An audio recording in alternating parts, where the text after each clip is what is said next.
I am so sorry for the delay. 2 minute में live streaming हो रहा है।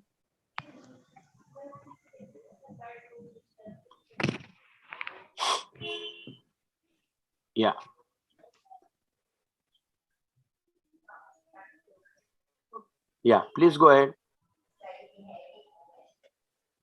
अतुल भाई।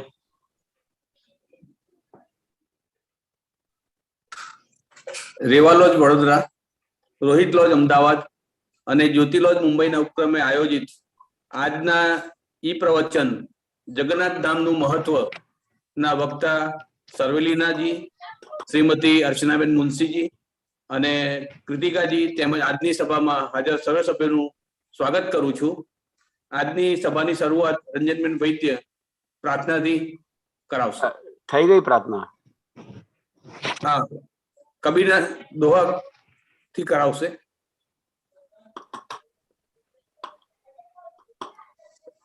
Ranjanben.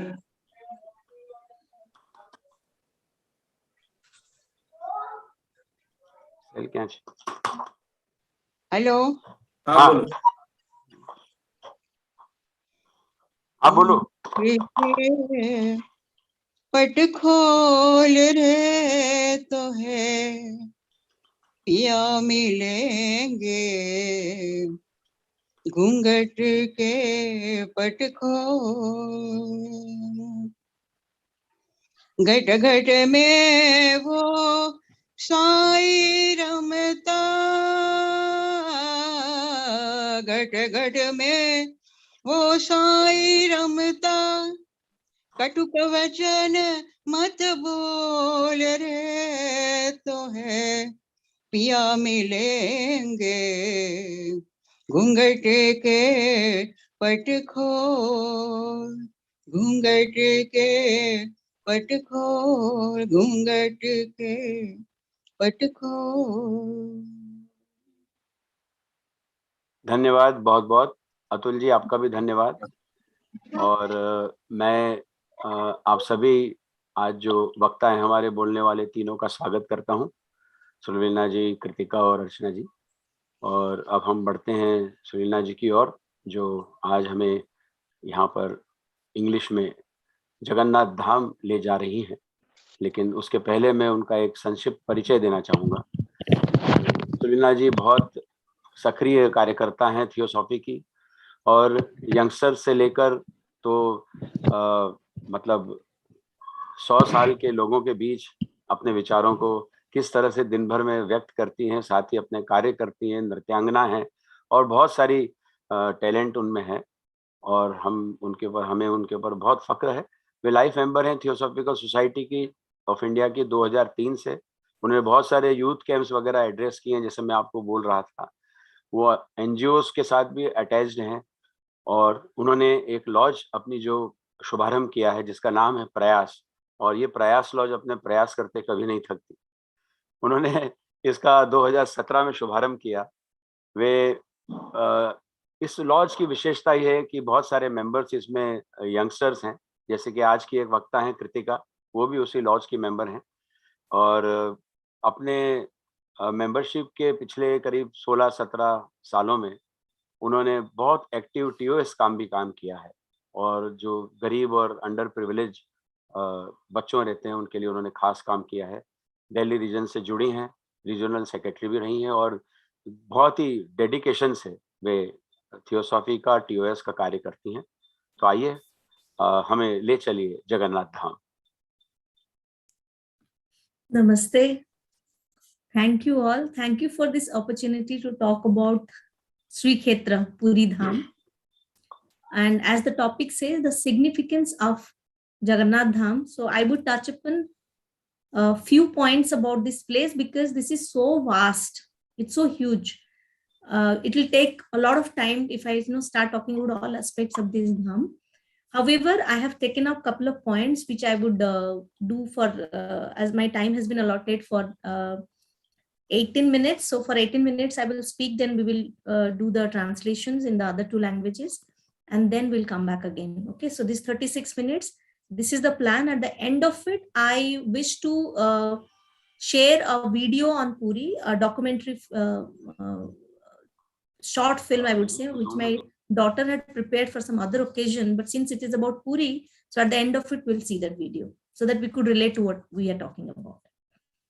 So Sri Kshetra or Puri Dham, the holy city in the state of Odisha, it has been an important pilgrimage destination for the Hindus, and since time immemorial. Nobody remembers since when it is the destination of Hindus for a pilgrimage. It's also known as Jagannath Dham, Purushottam Dham, Nilachala, Nilagiri, Purushottam Kshetra, Sangha Kshetra. So I would be pronouncing certain words about this place, about its culture, about its surroundings in typical Odia language. For example, when we write Kshetra, but in Odia we don't say Kshetra.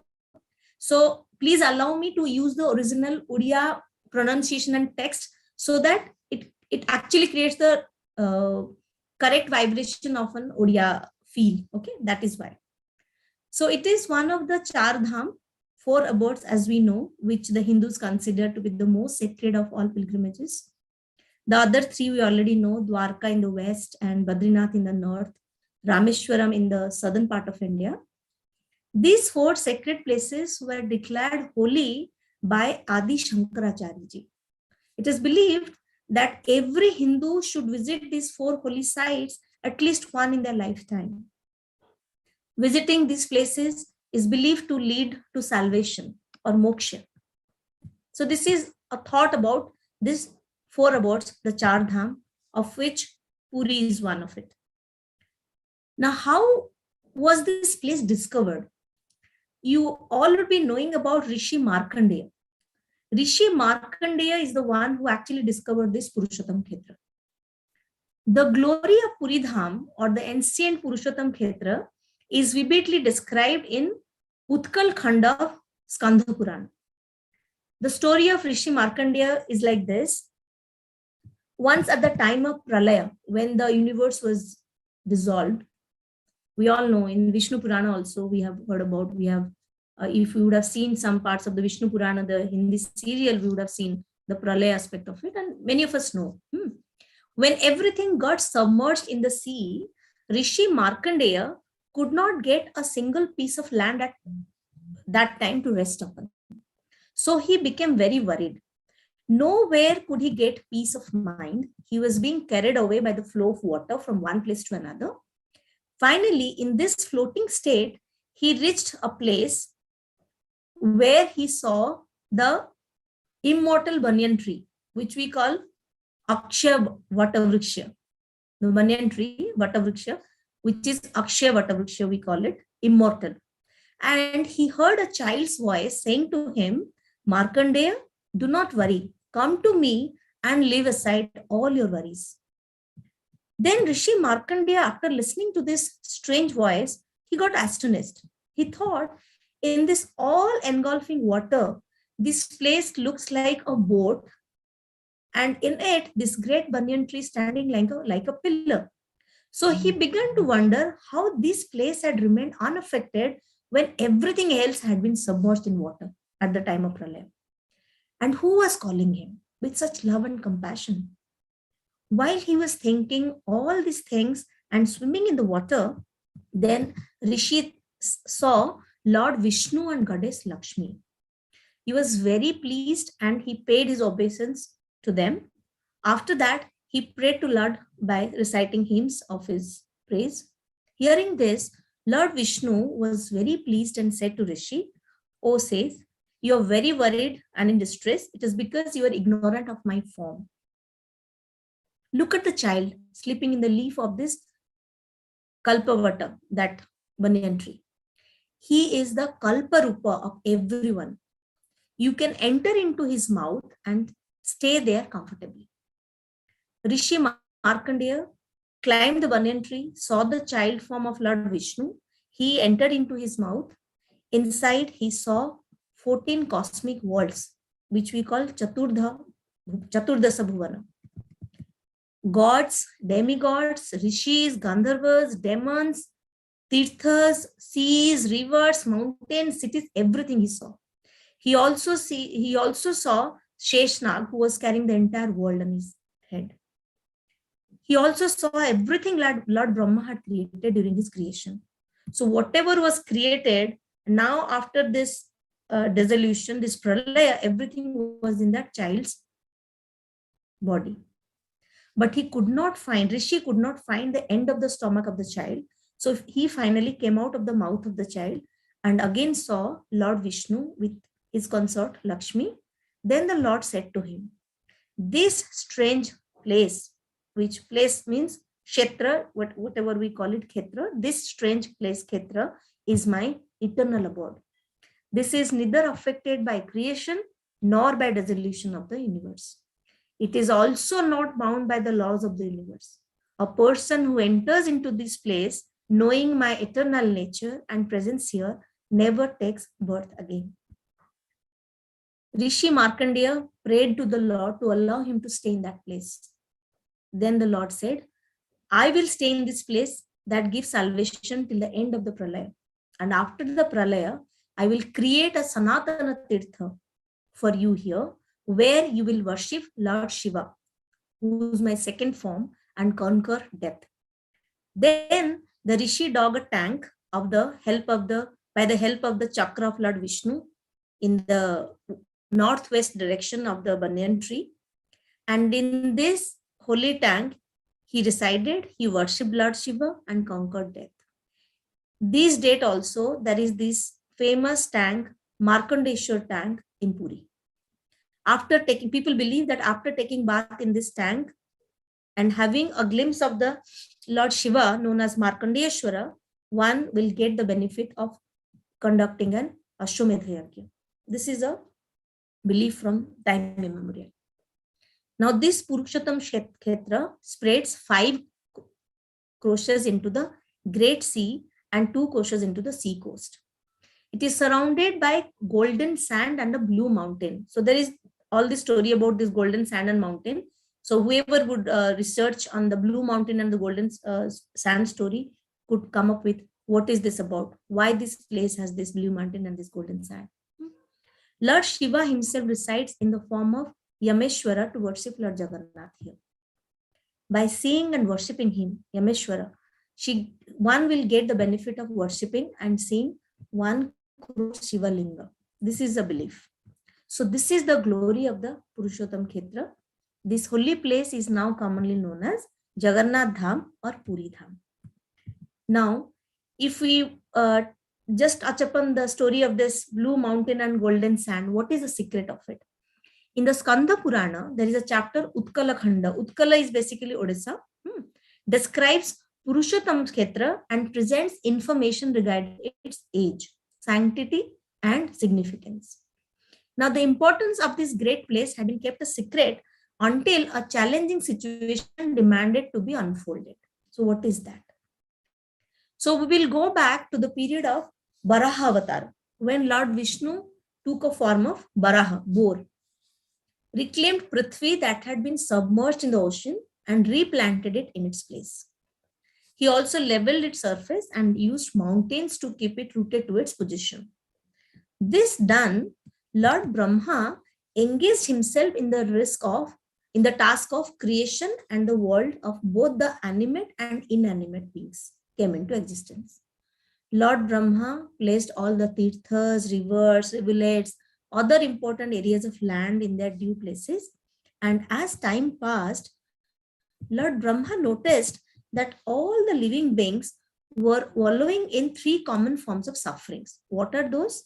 Adhyatmika, sufferings caused by one's body and mind. Adhibhautika, sufferings inflicted by other beings.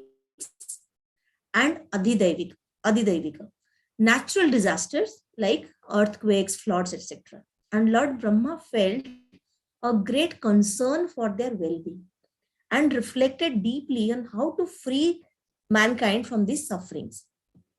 It was during this reflection that he hoped Lord Vishnu could show him a way out and started to recite the hymns of his glory. Lord Vishnu was pleased with Brahma's prayer and appeared before him. He knew that the fulfillment of the objective behind Brahma's prayer seemed also almost impossible. However, respecting Brahma's intent desire for the well-being of the creatures, Vishnu told him about an extremely sacred tirtha worthy of fulfilling such a desire. He said, this tirtha is in between the north coast of Mahodadi, the great ocean, and the south of a river called Mahanadi. This place was not mentioned in neither the Veda, not in Hindu scriptures, not even the history of mankind, not even the Puranas. He said, my divine illusion, Maya, had kept it obscurity. But hereafter, by my favor, it shall be known and available to all. Regarding its sanctity, he said, people visiting this tirtha earn divine merits that equals that of visiting all other tirthas. The noble-minded people residing here will enjoy the result of the good deeds of their past lives. So the Nilachala, blue mountain, that adds to the beauty of this place is extremely sacred and has been kept concealed so far. This is what Lord Vishnu was narrating. On the deeper part of the Nilachala, there exists the holy Akshayavata, again that immortal banyan tree where the Lord has asked Rishi Markandeya to go and hide in the mouth of the child. To the north of the base of the tree is the sacred tank named Rohinakunda. Getting freed from their sins by the water of this tank and seeing my form in this mortal eyes, those living near this tank become one with me. The Nilachala is my eternal abode, where I reside with Lakshmi and Sudarshan, detached from all other companions. In the form of Purushottama, I am present there beyond all the perishable and the imperishable. Vishnu described the sanctity of this Kshetra, Purushottam Kshetra. He said, staying here only for a day can earn one all the punya attained from Vrata, Tirtha, Yagya and Dana. And being here for a nishwas, that means one complete breath, will bless one with the punya of an Ashwamedha Yagya. Thus Vishnu gave a detailed account of this Kshetra. He then urged upon Brahma to go to Nilachala and meditate upon him. The moment he said, there is this place, you should go there, the Brahma went to Purushottam Kshetra. And he saw the Lord there as per his instruction and started meditating upon him. Because his main concern was to elevate the three forms of suffering of all creatures. However, the fact that Purushottam Kshetra can free people from their sins made Yamraj, the Lord of Death, apprehensive of losing his power over the sinners. He left for the same place, made an obeisance to Lord Vishnu,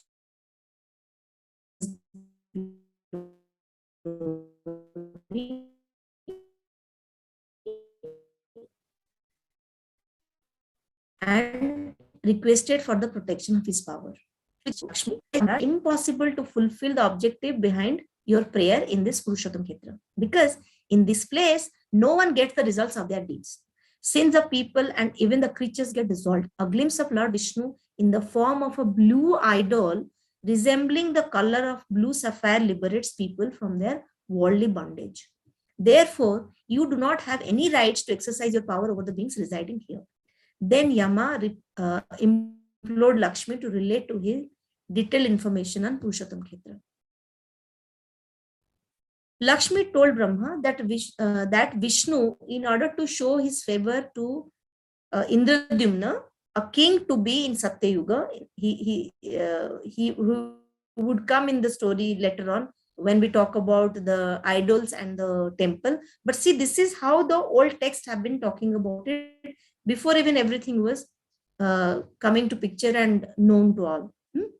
He said he will be manifested in the form of 4 wooden idols. Vishwakarma, god of architecture, will carve these idols and Brahma himself will install them in temple. So getting this conviction, feeling this convinced about the importance of this Kshetra, both Yama and Brahma left for their respective places. Now, if we talk about the temple, we are currently seeing the Jagannath Temple. If we go to the history of it, it will date back to 1078 to 1148 CE, but the current structure is believed to have been built by It was started by Chodagangadev, then it was finished by Anangabhimadev. So the history has its own context. However, there are reference to the Jagannath temple in the various Puranas, including Skanda Purana and Brahma Purana. And the original Jagannath temple in Puri was constructed by King Indradimna, who was the son of Bharata. So if we refer to Mahabharata, there was one ancestor of Pandavas, King Bharata. So there is some text about that. He started it. So this temple was built many times. It was hidden, it was attacked. So I'm not going about that history of it, but multiple times the temple has been renovated. So Vindaji, 3 minutes to wind up first half. Yeah. Okay. While historical records say that Jagannath temple is about 1000 years old, Puranas connected inception to the Satya Yuga. The description of Sri Jagannath temple built in that period portrays a monument that is very different from that of the existing temple. So the present temple is evidently not the same as the one built in Satya Yuga. The scriptures do not mention anything about how long this first temple lasted, or how the current temple came into picture. The Purana relates to the story of King Indradimna, who intently seeking to see Lord Vishnu and performed Ashwamedha Yajnas flawlessly and was blessed to have a vision of him. Thereafter, King Indradimna heard a divine command from the blue unknown as to the construction of a special temple where the idols of Lord Jagannath, Balabhadra, Subhadra were to be installed. And as per that instruction only, he was to construct a temple on a big plain area on the Nilachala, which was approximately 100 feet away from the Kalpavriksha, that immortal banyan tree, and to the north of Lord Nrsimha. So leading architects were assigned to construct the temple, and in a short period, the monument became so high that the top was almost out of sight. All the kings of that time voluntarily contributed their bit to the making of the architectural wonder. So crystals were fixed, which would create an illusion of white clouds. It was a huge plan, a beautiful plan implemented to construct this temple. The temple and the characters associated with it, though appear to be real, the evidences to prove their authenticity are missing. They still seem and will continue to be mysterious, as Lord Jagannath himself is. When the history fails to explain Sri Jagannath, philosophy comes in to help explaining him. Lord Jagannath was first worshipped as Purushottama. In the later periods, the name Purushottama was changed to Jagannath to suit different sections of religious beliefs such as Buddhists, Jains, Shaivas, Vaishnavas, Shaktas. Name Jagannath was already established during the reign of Anangabhimadeva III, who is believed to have completed the construction of the Jagannath temple that was started by Chodagangadev. The name Jagannath means Lord of the universe, which he actually is in the eyes of the devotees. So I'll just touch upon the idol and then end the first part, and the second part I'll start with the Navakalevara rituals. So who are the idols in this temple now? The principal deities worshipped in the Jagannath temple of Puri or Sri Mandir are Lord Jagannath, Lord Balabhadra, Devi Subhadra, and Lord Sudarshan. Together, these 4 deities are known as Chaturdha Murati. They are worshipped on a raised platform called as Ratnavedi in the inner sanctum sanctorum of the temple.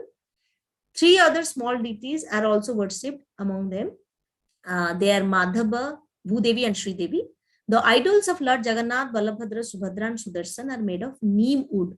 The story regarding carving of these deities in the wood can be found also in the Utkala Khanda of Skanda Purana.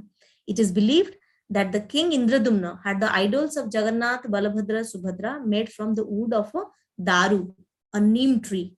So it's a typical name. Daru means the wood of a neem tree, which floated to the seashore. He had a magnificent temple built for the idol. So this neem tree log is believed to be floating in the sea. Then King Indradimna was advised in his, we don't call it a dream. I mean, there was a Swapna Desha actually. When he was sleeping, he got this information, and from that typical daru, that piece itself, the idols have been made. He had a magnificent temple built for the idol of Lord Brahma. However, and for the idols, and Lord Brahma himself consecrated the idols. And to this day, the idols are made from the wood of the neem tree every year. And how the idols are replaced periodically, what is Navakalevara, it's a beautiful ritual which I will take up in the second half. So I'll stop here for the translation. Then we'll start talking about the other rituals, the car festival, Navakalevara, and the Jagannath cult.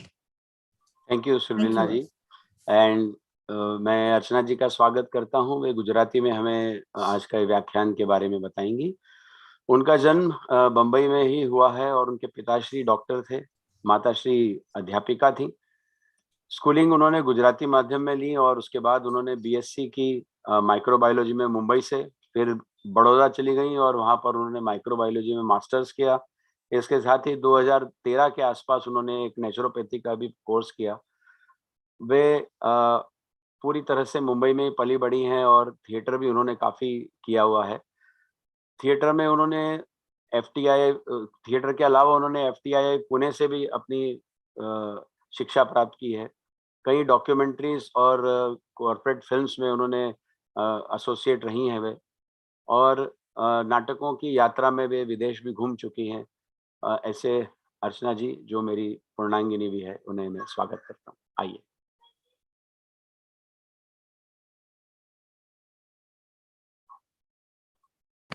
नमस्कार.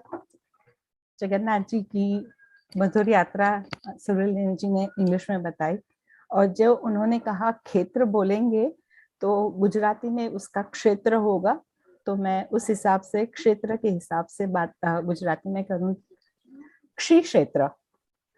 क्षी क्षेत्र एक पूर्व भारत में ओडिशा राज्य में आवेલું एक पवित्र शहर છે, જે અનાદિકાળથી હિન્દુઓ માટે એક મહત્વપૂર્ણ તીર્થસ્થળ છે અને તેને જગન્નાથ ધામ પણ કહેવાય છે. તે 4 ધામ નામાંથી એક છે, જેને હિન્દુઓ તમામ તીર્થસ્થાનોમાંથી સૌથી પવિત્ર માને છે. अन्य 3 છે પશ્ચિમમાં દ્વારકા, ઉત્તરમાં બદ્રીનાથ અને ભારતના દક્ષિણમાં રામેશ્વરમ. ઉલ્લેખ બદ્રીનાથ અને પુરી ધામનો ઉલ્લેખ ઋષિ માર્કંડેય દ્વારા પુરુષોત્તમ ક્ષેત્રની શોધ થઈ હતી. પુરી ધામ અથવા પ્રાચીન પુરુષોત્તમ ક્ષેત્રનો મહિમા સ્કંદ પુરાણના ઉત્કલ ખંડમાં આબેહૂબ રીતે વર્ણવવામાં આવ્યો છે. પ્રલય એટલે બ્રહ્માંડના વિસર્જનના સમયે ઋષિ માર્કંડેય આ ક્ષેત્રની શોધ કરી હોવાની વાત છે. એની વાર્તા આ રીતે છે કે એકવાર પ્રલય સમયે જ્યારે બધું જ સમુદ્રમાં ડૂબી ગયું હતું, ત્યારે ઋષિ માર્કંડેયને આરામ કરવા માટે એક પણ જમીનનો ટુકડો નહોતો મળ્યો. તેઓ પાણીના પ્રવાહમાં એક જગ્યાએથી બીજી જગ્યાએ વહી જતા હતા.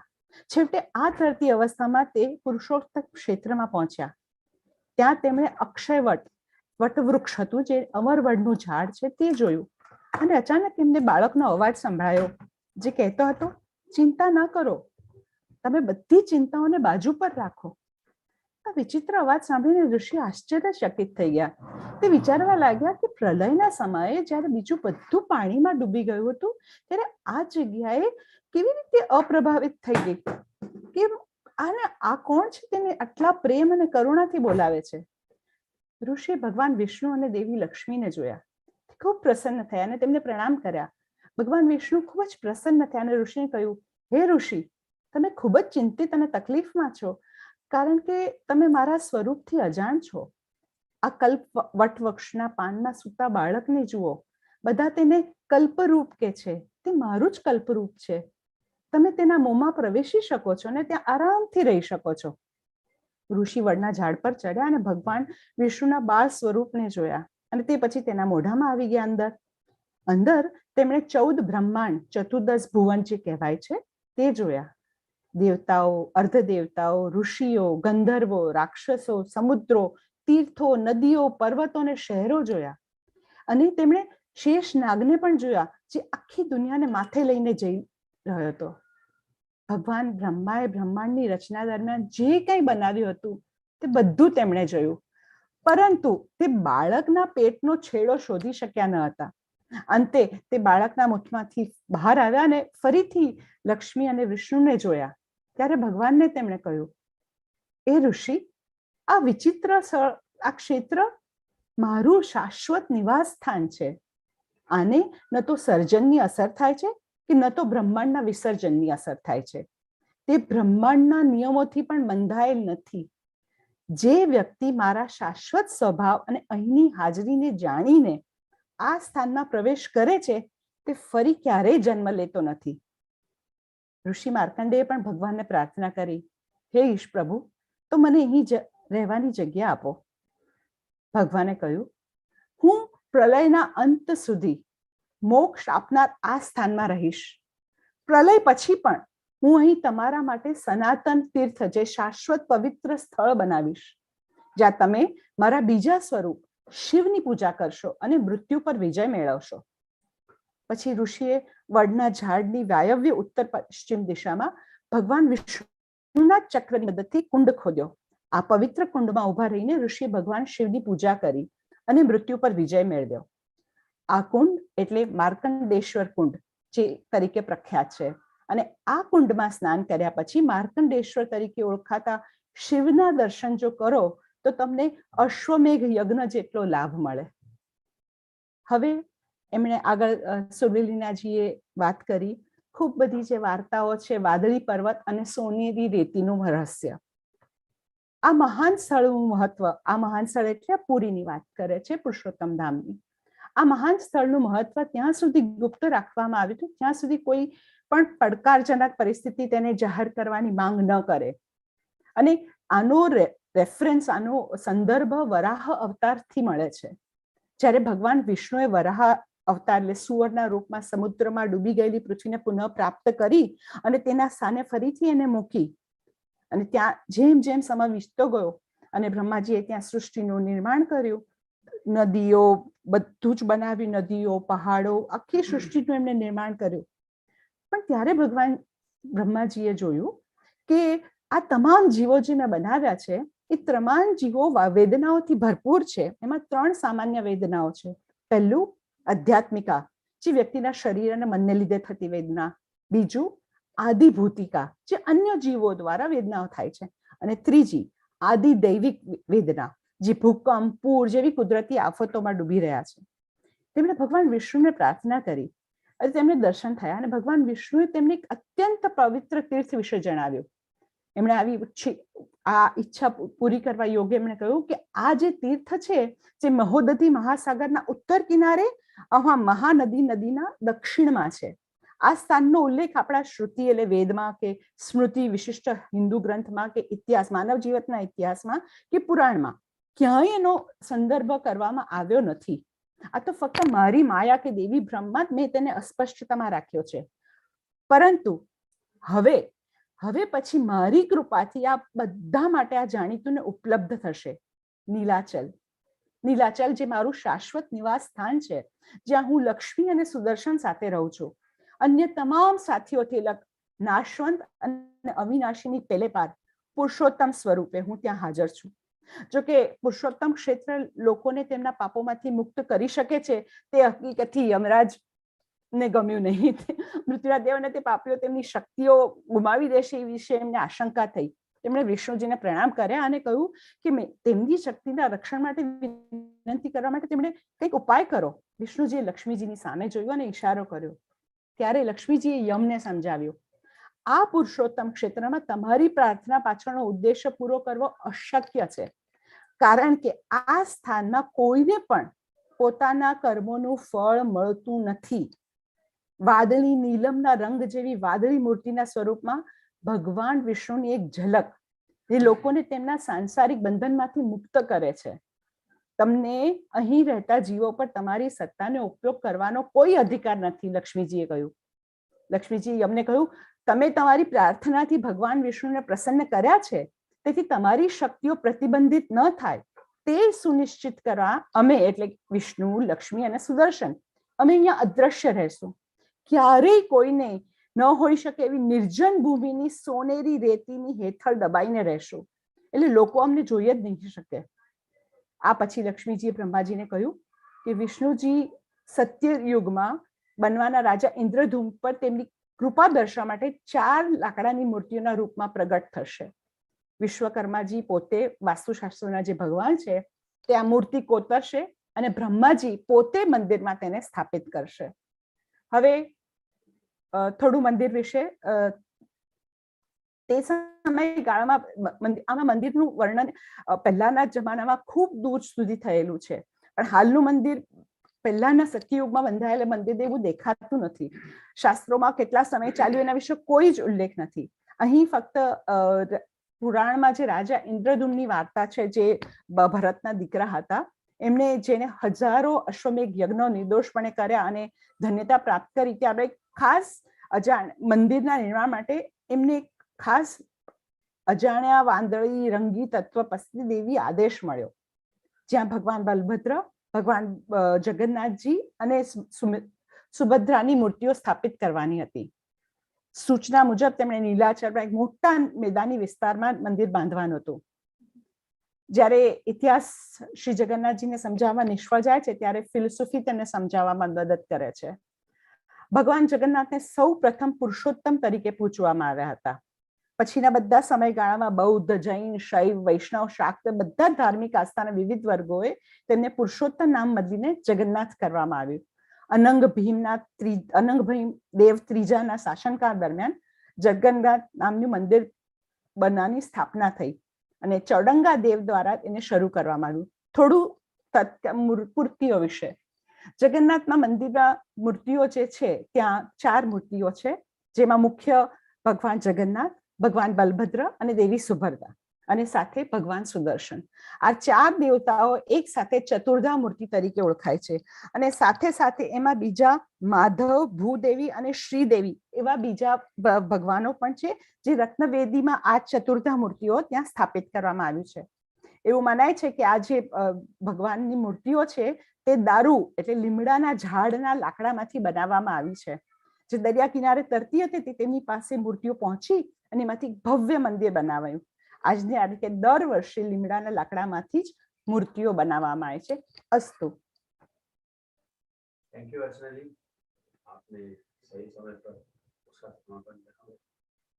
कृतिका जी, आपका स्वागत है. आज कृतिका जी हमारे बीच हैं और वे हमें हिंदी में, तरह आप म्यूट हैं, हिंदी में इसका ट्रांसलेशन करके दिखाएंगी. कृतिका जी, आपका स्वागत है. कृतिका जी इंजीनियरिंग ग्रेजुएट हैं और उन्होंने बीटेक किया है बनस्थली विद्यापीठ राजस्थान से. वे गाजियाबाद की रहने वाली हैं और प्रयास लॉज की, जैसा मैंने ऑलरेडी कहा है कि वे एकदम सक्रिय कार्यकर्ता और यंग मेंबर हैं. वे क्लासिकल डांसर भी हैं और घूमना उन्हें बहुत पसंद है. विश्व भर में और अलग अलग जगहों को एक्सप्लोर करना, किसी के बारे में जानना, ये उनकी रुचि का विषय है. वे बहुत जल्दी ही किसी भी चीज़ को अडेप्ट कर लेती हैं. काफ़ी उन्होंने पब्लिक स्पीकिंग और डिबेट्स की हुई हैं.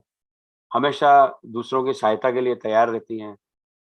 उन्होंने भुवाली कैंप में पार्टिसिपेट किया है और कई और भी कैंप्स अटेंड किए हैं.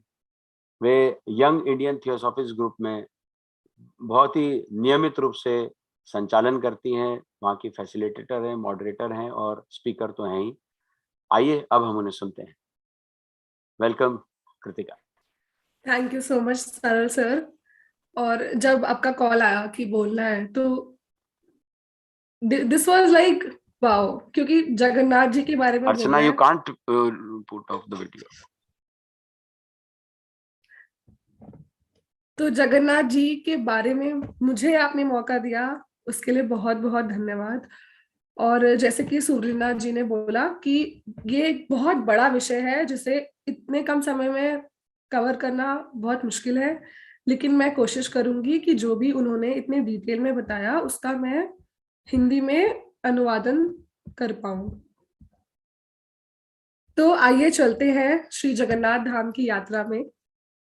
हम अपनी यात्रा शुरू करते हैं श्री क्षेत्र जी से.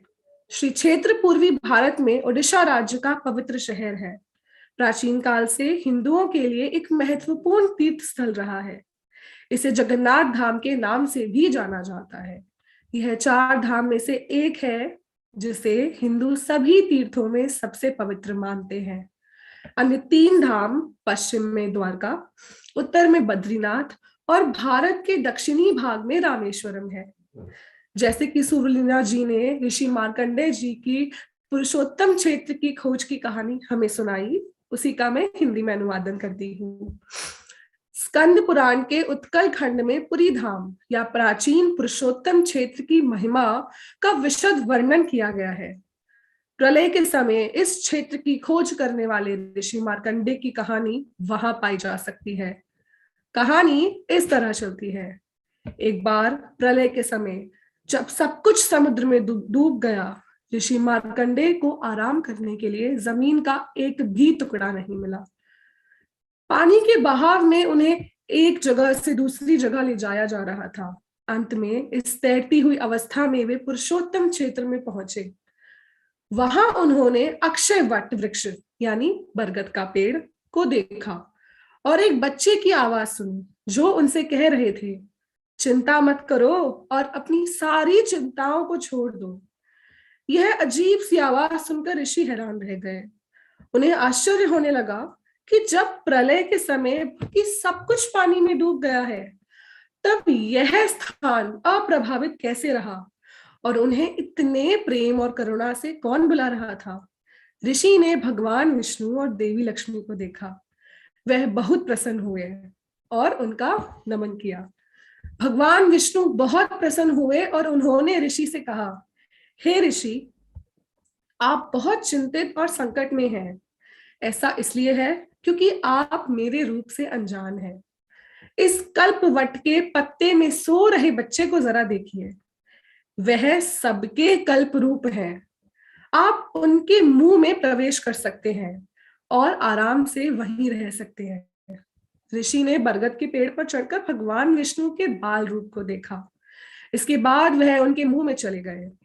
अंदर उन्होंने 14 ब्रह्मांडीय लोकों, 14 भुवन, देवताओं, अर्ध देवताओं, ऋषियों, गंधर्वों, राक्षसों, समुद्रों, तीर्थों, नदियों, पहाड़ों और शहरों को भी देखा। उन्होंने शेषनाग को भी देखा जो सारे संसार को अपने सिर पर लेकर चल रहे थे। उन्होंने वह सब कुछ भी देखा जो भगवान ब्रह्मा ने ब्रह्मांड के निर्माण के दौरान बनाया था, लेकिन उन्हें बाहर निकलने का रास्ता ही नहीं मिला। अंत में वह बच्चे के मुंह से निकल के बाहर आए और फिर भगवान विष्णु को पत्नी लक्ष्मी के साथ देखा। तब विष्णु जी ने उनसे कहा, हे ऋषि, यह विचित्र स्थान मेरा शाश्वत निवास है। यह ना तो सृष्टि से प्रभावित है और ना ही ब्रह्मांड से विघटन है। ये ब्रह्मांड के नियमों से भी बंधा नहीं है। जो व्यक्ति मेरे शाश्वत स्वभाव और यहाँ उपस्थिति को जानकर इस स्थान में प्रवेश करता है, वह फिर कभी जन्म नहीं लेता। तब ऋषि मार्कंडे ने भगवान से प्रार्थना की कि उन्हें उस स्थान पर रहने दिया जाए। भगवान ने कहा, मैं इस स्थान पर हूंगा जो प्रलय के अंत तक मोक्ष देता है। प्रलय के बाद में यह आपके लिए एक सनातन तीर्थ बनाऊंगा जहां आप मेरे दूसरे रूप शिव की पूजा करेंगे और मृत्यु पर विजय प्राप्त करेंगे। तब ऋषि ने बरगद के पेड़ की वायु उत्तर पश्चिम दिशा में भगवान विष्णु के चक्र की सहायता एक तालाब खोदा। इस पवित्र तालाब में रहकर ऋषि ने भगवान शिव की पूजा की और मृत्यु पर विजय प्राप्त की।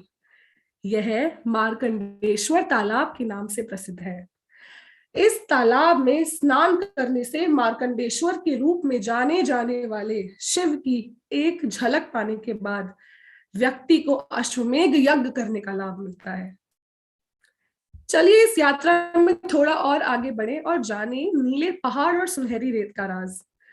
यह वराह अवतार की अवधि की बात है जब भगवान विष्णु ने वराह यानी सूअर के रूप में पृथ्वी को पुनः प्राप्त किया था जो समुद्र में डूबा हुआ था और इसे अपनी जगह पर लगाया था। जैसे जैसे समय बीतता गया, भगवान ब्रह्मा ने देखा कि सभी जीवित प्राणी 3 सामान्य प्रकार के कष्टों जैसे आध्यात्मिक, किसी के शरीर और मन के कारण होने वाले कष्ट, आदि भौतिक, अन्य प्राणियों द्वारा दी गई पीड़ा और आदि दैविक, भूकंप, बाढ़ जैसी प्राकृतिक आपदाएं से पीड़ित रहते थे और उनकी भलाई के लिए एक बड़ी चिंता महसूस की और उन कष्टों से उन्हें कैसे मुक्त किया जाए इस पर गहराई से विचार किया। उन्होंने श्री भगवान विष्णु से प्रार्थना की कि जो उनके सामने प्रकट हुए, भगवान विष्णु ने उन्हें ऐसी इच्छा पूरी करने के योग्य एक अत्यंत पवित्र तीर्थ के बारे में बताया। उन्होंने कहा कि यह तीर्थ महोदधि यानी महासागर के उत्तरी तट और महानदी नदी के दक्षिण के बीच में है। श्रुति, स्मृति, इतिहास और पुराण में इस स्थान का उल्लेख नहीं किया गया है। मेरी माया ने इसे अस्पष्टता में रखा था, लेकिन इसके बाद मेरी कृपा से यह जाना जाएगा और सभी के लिए उपलब्ध होगा। नीलाचल यानी नीला पर्वत मेरा शाश्वत निवास है, जहां मैं लक्ष्मी जी और सुदर्शन के साथ रहता हूँ, अन्य सभी साथियों से अलग। पुरुषोत्तम के रूप में मैं सभी नाशवान और अविनाशी से परे वहां मौजूद हूँ। यह तथ्य जानकर कि पुरुषोत्तम क्षेत्र लोगों को उनके पापों से मुक्त कर सकता है, यमराज पापियों पर अपनी शक्ति खोने से आशंकित हो गए।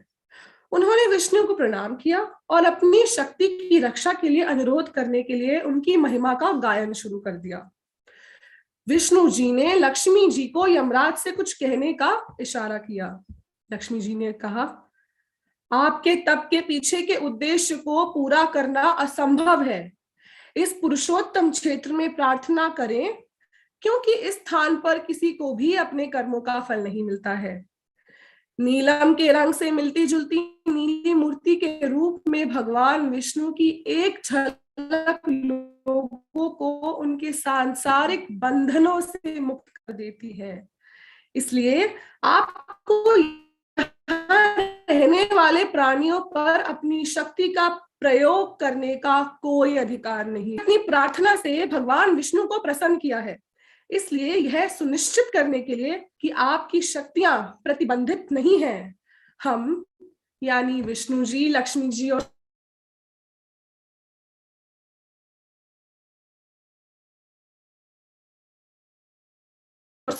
नीचे लगे रहेंगे और इस तरह लोगों को हमें देखने से रोकेंगे। इसके बाद लक्ष्मी ने ब्रह्मा से कहा कि विष्णु सत्य युग में एक राजा इंद्रद्युम्न को अपना पक्ष दिखाने के लिए 4 लकड़ी की मूर्तियों के रूप में प्रकट होंगे। विश्वकर्मा जी इन मूर्तियों को तराशेंगे और ब्रह्मा जी स्वयं उन्हें एक मंदिर में स्थापित करेंगे। तो चलिए अब हम मंदिर की तरफ बढ़ते हैं। उस काल में बने श्री जगन्नाथ मंदिर का वर्णन एक स्मारक को चित्रित करता है, जो मौजूदा मंदिर से बहुत अलग है। तो स्पष्ट रूप से वर्तमान मंदिर वैसा नहीं है जैसा सतयुग में बनाया गया था।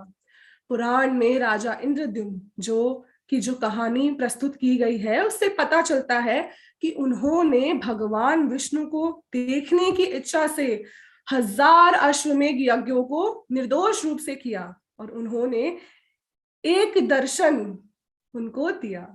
इसके बाद उन्होंने एक विशेष मंदिर के निर्माण के बारे में एक दिव्य आदेश सुनाया, जहां भगवान जगन्नाथ, बलभद्र और सुभद्रा जी की मूर्तियों को स्थापित किया जाने वाला था।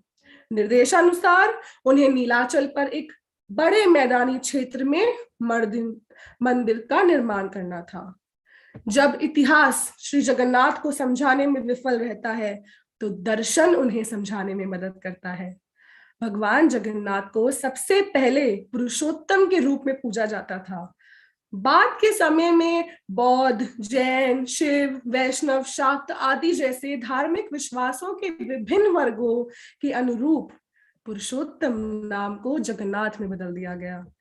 जगन्नाथ नाम पहले से ही तृतीय आलम्भ भीम देव के शासनकाल के दौरान स्थापित किया गया था।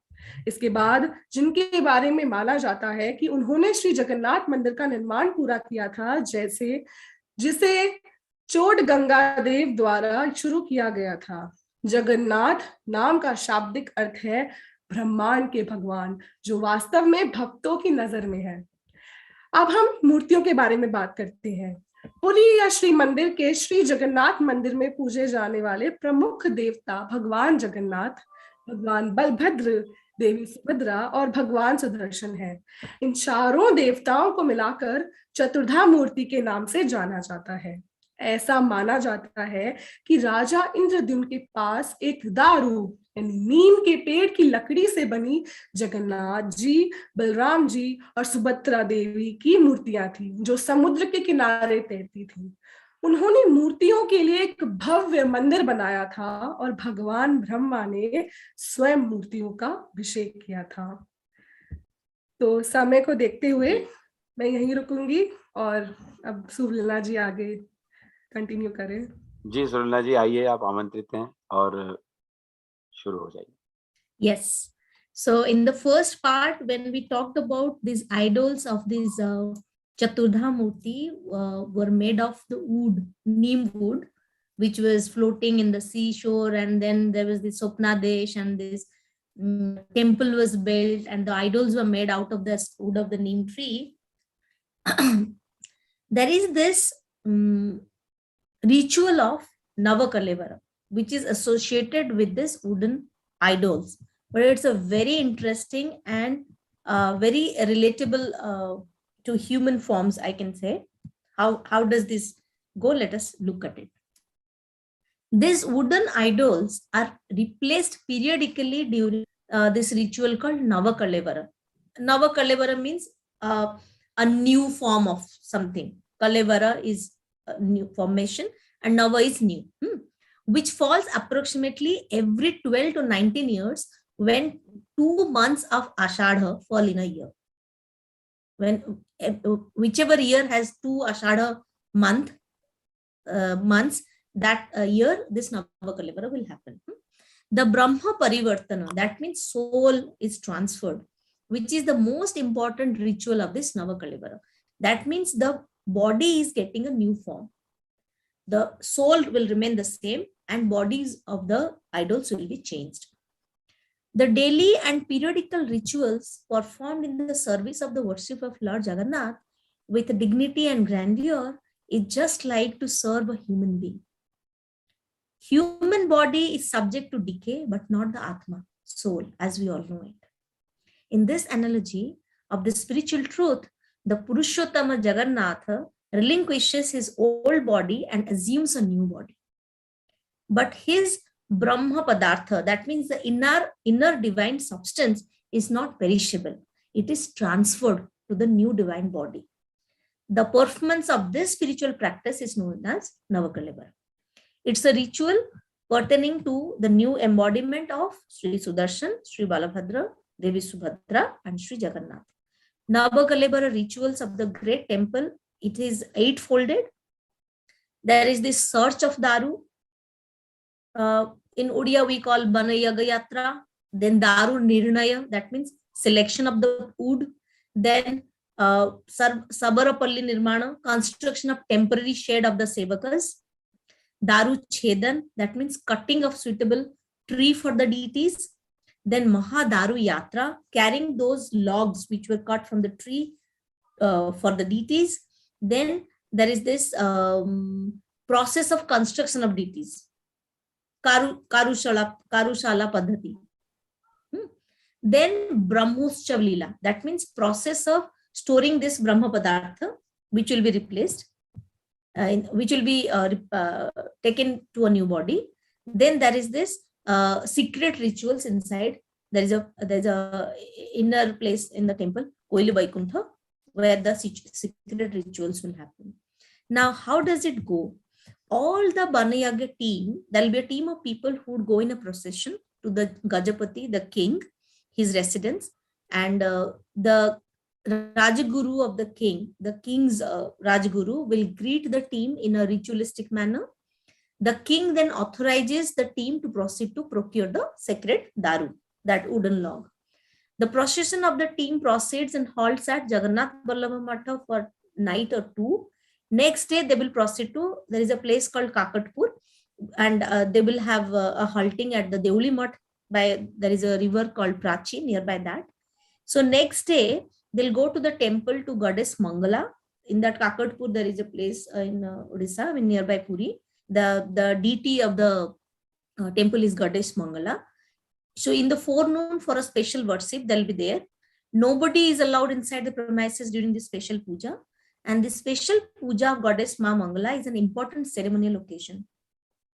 Then they'll return to this mutt after the puja, and at about midnight, this is the interesting fact, at about midnight, there will again be a Swapna Desha. That means there will be, they will be guided in their dream from the goddess Ma Mangala. And then all these teams will be instructed where to go to get the daru. So nobody will go and abstractly, just any tree they can pick up and cut the tree. No. So these selection of daru is also having some symptoms. There are around 11 symptoms of which daru will be selected. One is the geographical position, the color of the daru, the living parasites in the tree, the branches, there will be a snake guard, there will be a sign of Ayudha, then there has to be an ant nest, a Baruna tree, there will be sign of worship beforehand, spiritual sound, a Mangala Dhwani will be also around there, then Angas Purana of Daitas, whoever will be working for that daru selection, they will have that vibrations in the body. First of all, the tree should be near a natural water source. The tree should have no cut mark on branches. The straight portion of the trunk of the neem tree should not be less than 12 feet in length with required diameter. There should be a temple or a place of worship or hermitage or cremation ground nearby. No branches of another tree should overhang the daru tree from where these logs will be cut.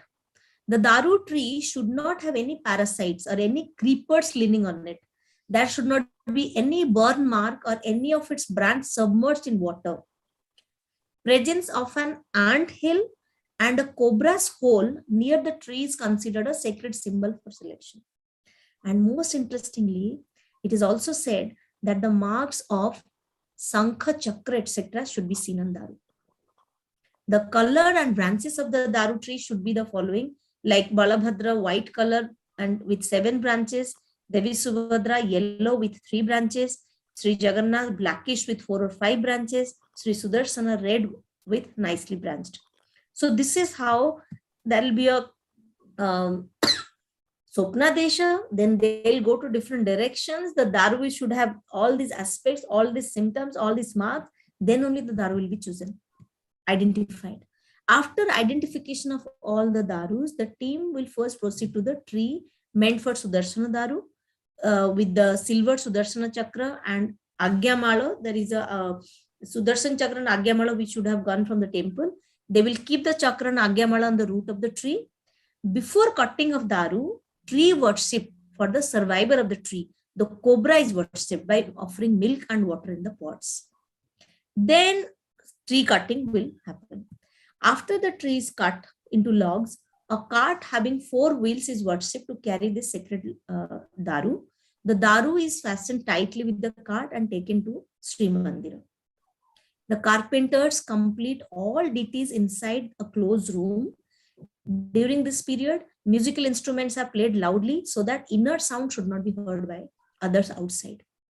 So there is this sacred ghata, that means Brahma Padartha, the soul, from the old deities to the new deities, secretly changed with covered hands and band of clothes, like blindfolded. After some secret rituals, the Brahma Padartha will be kept secretly on the new deities. Then after removing this Brahma Padartha, now what happens to this old idols? The 4 old idols, even the Dwarapalas, Sarathis, and any other old thing that was used by the deities will be placed inside a pit and covered by earth. This ritual is performed by the sevakas, who we generally call Daitas. It will happen secretly. After this, the Daitas observe the traditional Hindu funeral rites also for 12 days. Then wrapping up the cloth strips are performed about the new deities. The deities will be coming for the devotees to see them after only 45 days.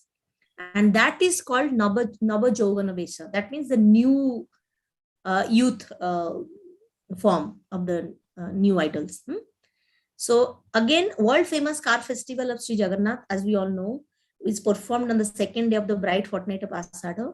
So the Navakalibara function is also completed in 2 Asadha months. So Asadha month has got a very good significance over here. Then there is an interesting fact of 22 steps in the Jagannath Temple.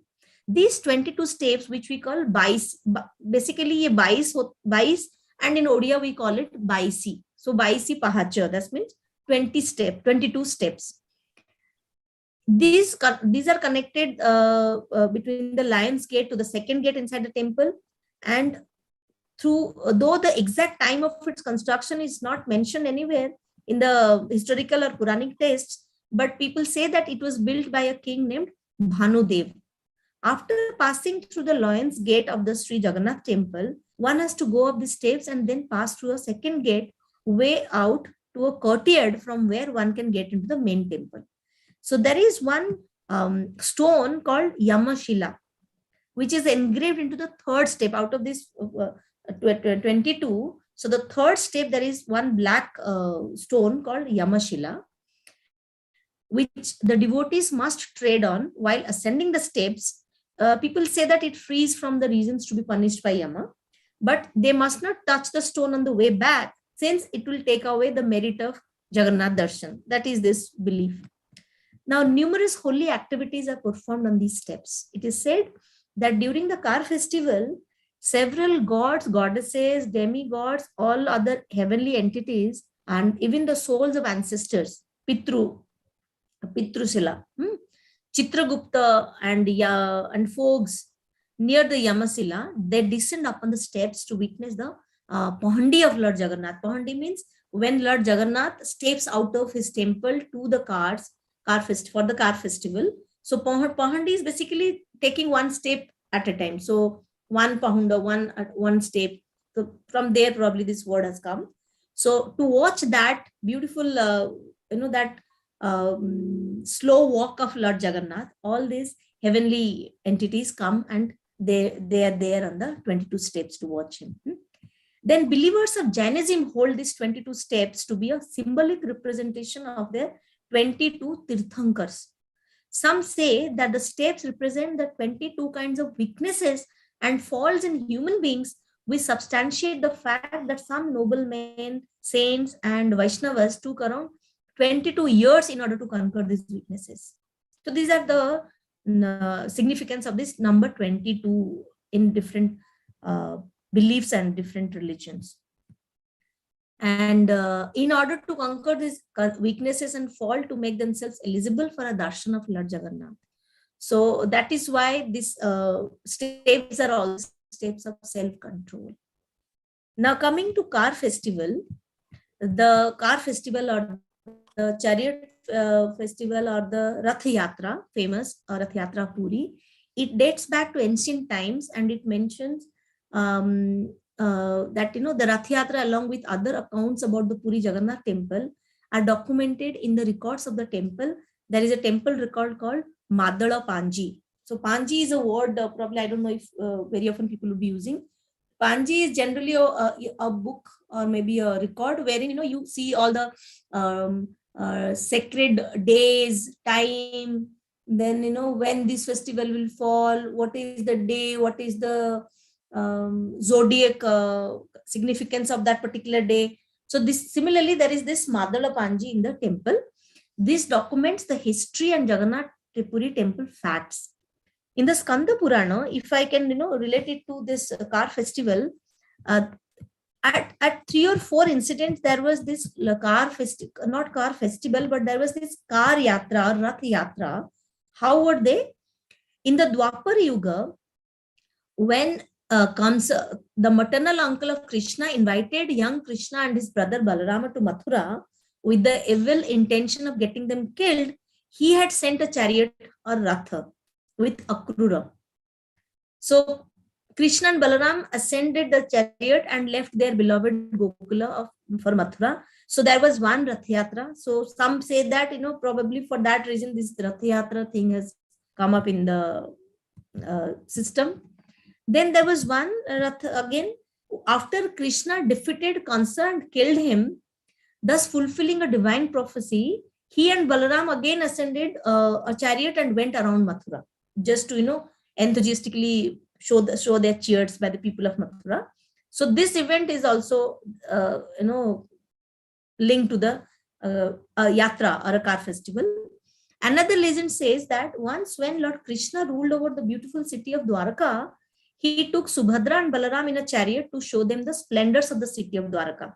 So probably the annual Rath Yatra is believed to enact this same incident, because probably here I could even relate to, because in Puri Rath Yatra, it was again his siblings like Subhadra and Balaram were there in the chariot. So this was one thing which clicked. Once the queens of Lord Krishna requested Rohini, the mother of Balaram, to tell them about the exploits of Krishna in Gokula. So she sent Subhadra to the palace door to ensure that no one entered. While she regaled the queens with stories of Krishna Lila, Subhadra stood guard at the door. Soon Krishna and Balaram arrived. Subhadra stretched out both her hands to stop them from entering. At that very moment, the divine sage Narada arrived. He was overwhelmed by the beautiful sight of the three divine siblings standing together. So he requested them to forever reside on earth and give darshan in this position. Since then, the three reside eternally in Jagannath Puri, and the annual Rath Yatra is a celebration of this incident. So these are different connotation, different stories around it. In the Upanishadic literature, the human body has been compared to a rath.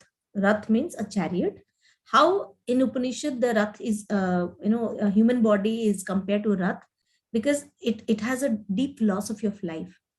Atmanam rathinam vidhi, shariram ratham evatu, buddhim tu sarathim vidhi, manaha pragraham evacha. The human body is like a chariot, where the soul is the master, intellect is the charioteer, and mind is the rein of the horse. To add, intrepidity and patience are like the wheels of the life chariot. Good practice is its flag.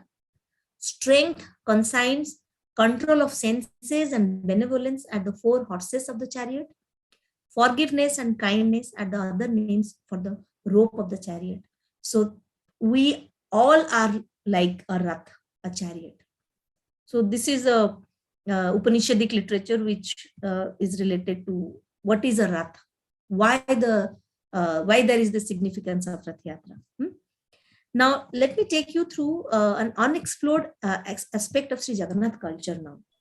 Lord Jagannath is the most fascinating contribution of Indian culture to the world and one of the most significant manifestation of human culture.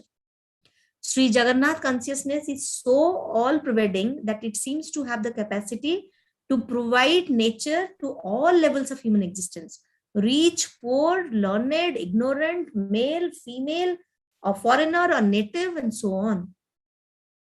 It embodies many beliefs, many philosophies, many ritual patterns. The composite culture developed around Lord Jagannath through the process of history is stimulated, is simultaneously human and divine. Lord Jagannath is a humanized deity. It is a personal appeal to the feelings of individuals. At the same time, he is God absolute, the supreme creator and controller. To realize this truth, people of different sects, of different ideology have been pouring to Puri from centuries past. Lord Jagannath is the God of all religions. Kabir, Haridas, Salabega, they all were Mohammedans. They devoted their entire life to Jagannath. Guru Nanak has visited Puri and was greatly influenced by the assorted philosophy of Jagannath cult. In the Bible, the life sketch of Jesus tells us that near about 12 years, Jesus was vanished from Jerusalem, and Jesus was in Sri Kshetra during that period. So there are many literature and books, based on this story or incident. In spite of many cultural innovations and various thoughts, Jagannath culture is maintaining its uniqueness, unity in diversity.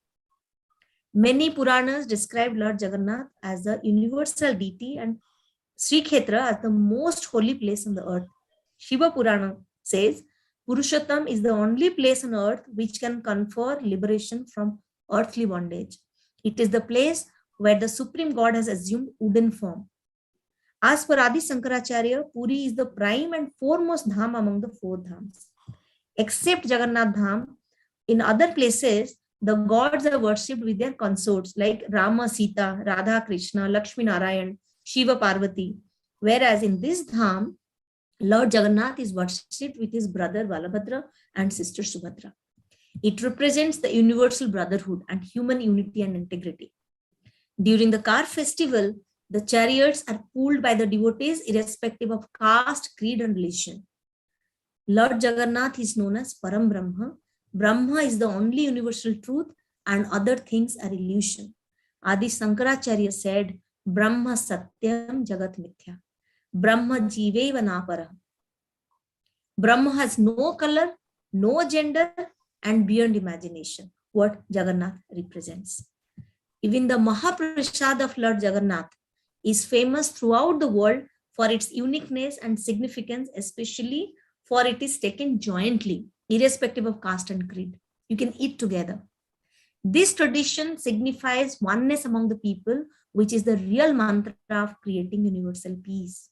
In today's atmosphere of restlessness and all this discontentment, universal peace among the people is possible through this consciousness of Jagannath culture. That is what I thought I should talk about in a nutshell about this dham, about the Lord, about the people, about the culture, about the practices and rituals. It's a vast culture. However, towards the end, after the translations are over, I would like to show that video which my daughter had made for some other occasion. But this is all about Puri, so I should request all of you to watch that video. It's a documentary video and you could see the pictures and some music in it. Thank you all. Thank you for this opportunity to talk about this. Since I was born, brought up in Puri, so I have got this personal feelings and connection to this dham, which probably I could not express in my any word. But yes, when you are born and brought up in such a place, this is a blessing. जी जी जी। और बिना समय गवाए मैं अर्चना जी से कहूंगा कि वे गुजराती में करें और कृतिका जी आप भी तैयार रहें। धन्यवाद। अद्भुत। सुब्रता जी, आप वहाँ पली बड़ी हैं, मगर आपके शब्दों से हम वहाँ के डुबकी लगाकर आ गए हैं। जनकन जी, अब आगे की बातें। સુરવીરા જીએ નવ કલેવર શબ્દની વાત કરી. નવ કલેવર એટલે નવું કલેવર. અહીં આપણે મૂર્તિઓ સુધી જોયું કે ત્રણેય ભગવાનની મૂર્તિઓ બનાવી છે. હવે એમનું નવ કલેવર થાય છે. આ લાકડાની મૂર્તિઓ નવ કલેવર દરમિયાન સમયાંતરે બદલાવવામાં આવે છે, જે લગભગ 12 થી 19 વર્ષે આવે છે. જ્યારે વર્ષમાં 2 અષાઢ મહિના આવે ત્યારે તે બદલાય છે. બ્રહ્મ પરિવર્તન, અહીંયા બ્રહ્મ પરિવર્તનની વાત થાય છે. એટલે આત્માનું સ્થળાંતર, જે પવિત્ર આપણી ટ્રિનિટી છે તેના નવ કલે, જેમ શરીરના પરિવર્તન સૌથી મહત્વપૂર્ણ વિધિ છે. માનવ શરીર છે ને જે ક્ષયને આધીન છે, પણ આત્માનો ક્ષય નથી થતો. આ આધ્યાત્મિક સત્યની સામ્યતામાં પુરુષોત્તમ જગન્નાથ તેમના જૂના શરીરનો ત્યાગ કરે છે અને નવું શરીર ધારણ કરે છે. પરંતુ એમનો બ્રહ્મ પદાર્થ, જે આંતરિક દૈવી પદાર્થ છે, જે નાશવંત નથી, તે આ નવા દેવી શરીરમાં સ્થાનાંતરિત થાય છે. આધ્યાત્મિક અભ્યાસનું પ્રદર્શન નવ કલેવર તરીકે ઓળખાય છે. તે શ્રી સુદર્શન, શ્રી બલભદ્ર અને દેવી સુભદ્રા અને શ્રી જગન્નાથના નવા મૂર્ત સ્વરૂપને લાગતી એક ધાર્મિક વિધિ છે. અહીંયા એમણે ખૂબ સરસ રીતે વાત કર્યું કે ખૂબ બધા સ્ટેપ્સમાં આખી વસ્તુ બને છે, જે તમે લાકડા સિલેક્ટ કરો, દારૂને, અને ત્યાંથી જે આખી એમની ખૂબ બધા પ્રોસેસ જાય છે, જાણે કે દારૂ બાનાયા યાત્રા થાય છે, દારૂની શોધ થાય છે, સેવકો ક્યાં રહેશે ત્યાં થાય છે, પછી જે દારૂ સિલેક્ટ કર્યો છે એની યાત્રા થાય છે, અને એ બધી જ વસ્તુઓ જ્યારે ભેગી થાય તે એનામાંથી એનો બ્રહ્મ ભગવાનનું સ્વરૂપ બને. અને એમાં પછી સિક્રેટ રિચ્યુઅલ, એક ગુપ્ત વિધિથી એમનામાં નવ કલેવર થાય. એ આખી એક સ્ટેપ બાય સ્ટેપ પ્રોસેસ છે, જે એમણે ખૂબ સુંદર રીતે સુરણાજીએ સમજાવી. આમાં શરૂઆત થાય છે બનાયાગા નામની ટીમ જે બને છે, જે મંદિરના મુખ્ય દ્વારથી ગજપતિ, જેમના રાજાના નિવાસ સ્થાને એક સરઘસમાં જાય છે. રાજાએ ટીમને પવિત્ર દારૂ મેળવવા માટે, આગળ વધવા માટે એમને અધિકૃત કર્યા છે. ત્યારબાદ આ ટીમનું સરઘસ આગળ વધે છે અને જગન્નાથના બલ્લભ મઠમાં 1-2 રાત રોકાય છે. બીજા 2 દિવસે તેઓ કાકતપુર તરફ આગળ વધે છે અને પ્રાચીન નદીના કિનારે દેવલી મઠ ઉપર રોકાય છે. બીજા દિવસે તેઓ વિશેષ પૂજા માટે બપોરના સમયે દેવી મંગલાના મંદિરે જાય છે. આ દેવી મંગલા એક ખૂબ મહત્વનો ભાગ ભજવે છે. અહીંયા તેઓ લગભગ મધ્યરાત્રિએ મા મંગલા પાસેથી મા મંગલા એમને સ્વપ્નાદેશ આપે છે અને બીજા દિવસે આ બધા જે જુદા જે સેવકો ત્યાં ગયા છે એમને દેવી એની સૂચના મુજબ જુદી જુદી દિશામાં આગળ વધે છે. એટલે આ ફક્ત ગોતવાની એક શોધ નથી હોતી, એમાં એક દેવી તત્વ પણ સમાવેશ છે. હવે ત્યાંથી નીકળ્યા અને એ લોકો તે જગ્યાએ પહોંચ્યા, પણ એ દારૂની પસંદગી કરવી, જેમાંથી શ્રી ભગવાન બનવાના છે એ દારૂની પસંદગી કરવા માટેના પણ ઘણા બધા નિયમો છે. દારૂની પસંદગીમાં પવિત્ર લક્ષણો છે.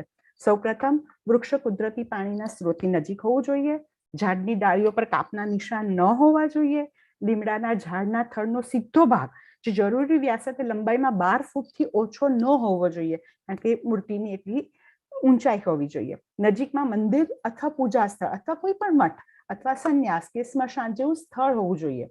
દારૂના ઝાડ પર બીજા ઝાડની ડાળીઓ લટકવી ન જોઈએ. દારૂના ઝાડમાં કોઈ પણ પરોપજીવી કે તેના કોઈ પણ લતા ન હોવા જોઈએ.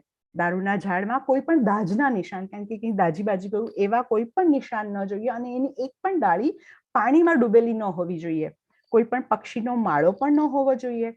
અને દરુ વૃક્ષની પસંદગી માટે સૌથી અગત્યનું કે કીડીનો રાફડો કે નાગનું ભોણ એ હાજરીને પવિત્ર પ્રતીક માનવામાં આવે છે. અને એવું પણ કહેવાય છે કે દારૂના ઘણી વખતે ત્યાં દારૂ પરના ઉપર શંખ અને ચક્ર વગેરેના નિશાનો જોવા મળે છે.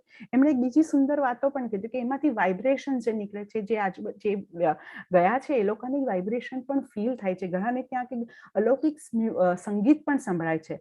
એટલે આ બધા લાક્ષણિકતા ભળે થાય પછી એ દરુના ઝાડનું સિલેક્શન થાય છે. આ દરુના ઝાડને કાપતા પહેલા ઝાડના તારણહાર માટે નાગની પૂજા ઘડામાં દૂધ અને પાણી ચડીને કરાવવામાં આવે છે. આ બનાયા ગયા ટીમની એક આચાર્ય હોય છે, જેમની પાસે સોનાની કુહાડી, ચાંદીની કુહાડી અને લોખંડની કુહાડી હોય છે. એ ત્રણેયની પૂજા કરે છે અને ઝાડની આસપાસ કુહાડીનો સ્પર્શ કરે છે. અને ત્યારબાદ જે મંદિર, શ્રી મંદિરમાંથી લોકો એક અજનમાળા નામની કંઈક લઈ આવ્યા હતા અને એક સૂર્યનું ઓલું લાવ્યા હતા, એનાથી એને કાપવામાં પ્રયત્ન કરે છે. હવે આ પવિત્ર દરુ લાકડા કપાઈ ગયા. હવે તેના વહન માટે પણ એ લોકોનો એક નિયમ છે. એમાં 4 પૈડાવાળા ગાડીની પૂજા કરવામાં આવે છે. જ્યારે આ ત્યાં પહોંચી જાય છે, સુતારો અંદર બંધ ઓરડાની અંદર તમામ દેવતાઓનો પૂર્ણ કરે છે. આ સમયગાળામાં જ્યારે સુતારો કામ કરતા હોય છે ત્યારે સંગીત બહાર, સંગીતના સાધનોથી જોર જોરથી વગાડવામાં છે, જેથી અંદરનો અવાજ બહારના લોકોને સંભળાય નહીં. તેઓ એકચ્યુઅલી વાસ્તવમાં શું કરી રહ્યા હોય છે કે જે પવિત્ર ઘટ બ્રહ્મ પદાર્થ છે તે જૂના દેવતાઓમાંથી નવા દેવતાઓમાં રાખવાના હોય છે. આ જ્યારે વિધિ થઈ રહી હોય છે ત્યારે એમની આંખો પર કપડાની પટ્ટી બાંધેલી હોય છે, હાથે પણ બધું વિટાલે હોય છે અને કેટલીક ગુપ્ત વિધિઓ પછી આ બ્રહ્મ પદાર્થને નવા દેવતાઓ પર ગુપ્ત રીતે રાખવામાં આવે છે. બ્રહ્મ પદાર્થ દૂર થઈ ગયા પછી આ જૂના દેવતાઓનો જે એમનું જૂના દેવતાઓનું શરીર જે દારૂ છે એને કોયલી બેંકુટમાં લઈ જવાય છે. કોયલી બેંકુટમાં એક વિશાળ ખાડો ખોદવામાં આવે છે અને આ ખાડાની અંદર બધા જ જૂના પાટા બસરા સાથે આવરી લેવાય છે. એની સાથે સાથે જૂના દેવતાઓ, દ્વારપાલો, સારથીઓ, દેવતાઓની તમામ જૂની વસ્તુઓ પણ આ ખાડાની અંદર મૂકી દેવામાં આવે છે અને પછી એને ધૂળ માટીથી બંધ આવરી લેવામાં આવે છે. આ વિધિ છે ને એ દૈતાઓ કરે છે. એ લોકો એને દૈતાઓ કહે છે અને એનાથી ખૂબ ગુપ્ત રાખવામાં આવે છે. ને આ પછી જેમ આપણે અંતિમ સંસ્કારનું પાલન કરીએ છીએ, આ દૈતાઓ પણ 12 દિવસ સુધી પરંપરાગત હિન્દુ રીતે અંતિમ સંસ્કારનું પાલન કરે છે. હવે નવા દેવતાઓ પર કાપડની પટ્ટીઓ વીંટાળવામાં આવે છે. અષાઢ મહિનાનો ખૂબ અહીંયા મહત્વ હોય છે. જેમ અષાઢ મહિનામાં જ ઓલી રથયાત્રા હોય છે, તો આ વખતે પણ છેલ્લા 45 દિવસથી ચંદ્ર મહિના તેજસ્વી પખવાડિયા અને અમાવસથી પૂજારી દેવતાની આંખોની ટીકીને રંગ કરે છે અને પછી ભક્તો આ જે ભગવાન છે એના નવજુવાન વેશને જુએ છે. એને નવજુવાન કહે છે કે ઈશ્વર નવા ઓલામાં આવી ગયા. જગન્નાથ મંદિરની એક બીજી લાક્ષણિકતા પણ છે કે એમાં 22 પગલા છે, 22 પગથિયા છે સોરી, જે સિંહના દરવાજાને મંદિરની અંદરના બીજા ગેટ સાથે જોડે છે. તે લાંબા સમયથી મહત્વનો પૂર્ણ ભાગ માનવામાં આવે છે. આ જગન્નાથ મંદિરના સિંહના દરવાજા પસાર થયા પછી આ વ્યક્તિએ પગથિયાથી જ ઉપર જવું પડે છે અને ત્યાં તમે શ્રી જગન્નાથ મંદિરનો અંદર જઈ શકો. ત્યાં ત્રીજા પગથિયાએ એક યમશિલા નામનો એક પગથિયું છે, જે કાળો પથ્થર છે અને તે ત્રીજા પથ્થરમાં છે. તેના પર ભક્તો જ્યારે ઉપર ચડે છે ને 22 પગથિયા, ત્યારે ઉપર ચડતી વખતે એમને ચોક્કસ ત્યાંના પર ચાલવું જોઈએ કે એનાથી એમ કે યમની જે સજા કરવાના કારણો છે એનાથી જે ભક્ત છે એનાથી મુક્ત થઈ જાય. પરંતુ પણ જ્યારે નીચે ઉતરતો હોય છે ત્યારે એને સ્પર્શ નથી કરવાનો, કારણ કે જો એના કરે તો જે યોગ્યતા એને જગન્નાથજીના દર્શનથી મળી હતી એ છીની વહી જાય છે, એવું માનવું છે. આ પગથિયા ઉપર ખૂબ પવિત્ર પ્રવૃત્તિઓ કરવામાં આવે. એવું કહેવાય છે કે કાર ઉત્સવ દરમિયાન અનેક દેવો, દેવીઓ, અર્ધદેવતાઓ અને સ્વર્ગીય સંસ્થા બધા નીચે આવે છે. પિતૃશિલા પાસે કે ચિત્રગુપ્તને લોક યમશિલા પાસે ભગવાનના પહંડી કીધું એમણે કે જીને જીને કૂદકા મારીને ભગવાન નીચે ઉતરતા હોય ને એ એક જોવા માટે બધા જ સ્વર્ગલોકમાંથી બધા નીચે જગન્નાથની જોવા આવે છે. અને અહીં પૂર્વજો માટે વાર્ષિક પિંડદાન પણ કરવામાં આવે છે. જૈન ધર્મમાં એવું આના જે માનનારાઓ છે એ લોકો માને છે કે આ 22 પગથિયા એમના 22 તીર્થંકરોનું પ્રતિકાત્મક પ્રતિનિધિત્વ કરે છે. કેટલાક તો એમ પણ કહે છે કે આ પગથિયા મનુષ્યમાં રહેલી 22 પ્રકારની નબળાઈઓને ના દોષોનું પ્રતિનિધિત્વ કરે છે, જે હકીકતને પ્રમાણ કરે છે કે કેટલાક ઉમદા પુરુષો, સંતો, વૈષ્ણવો આ નબળાઈઓ અને દોષો પર વિજય મેળવવામાં લગભગ 22 વર્ષનો એ લોકોએ સમય લીધો હતો. એટલે 22 સંખ્યાનું અહીંયા ખૂબ મહત્વ બનાવે છે.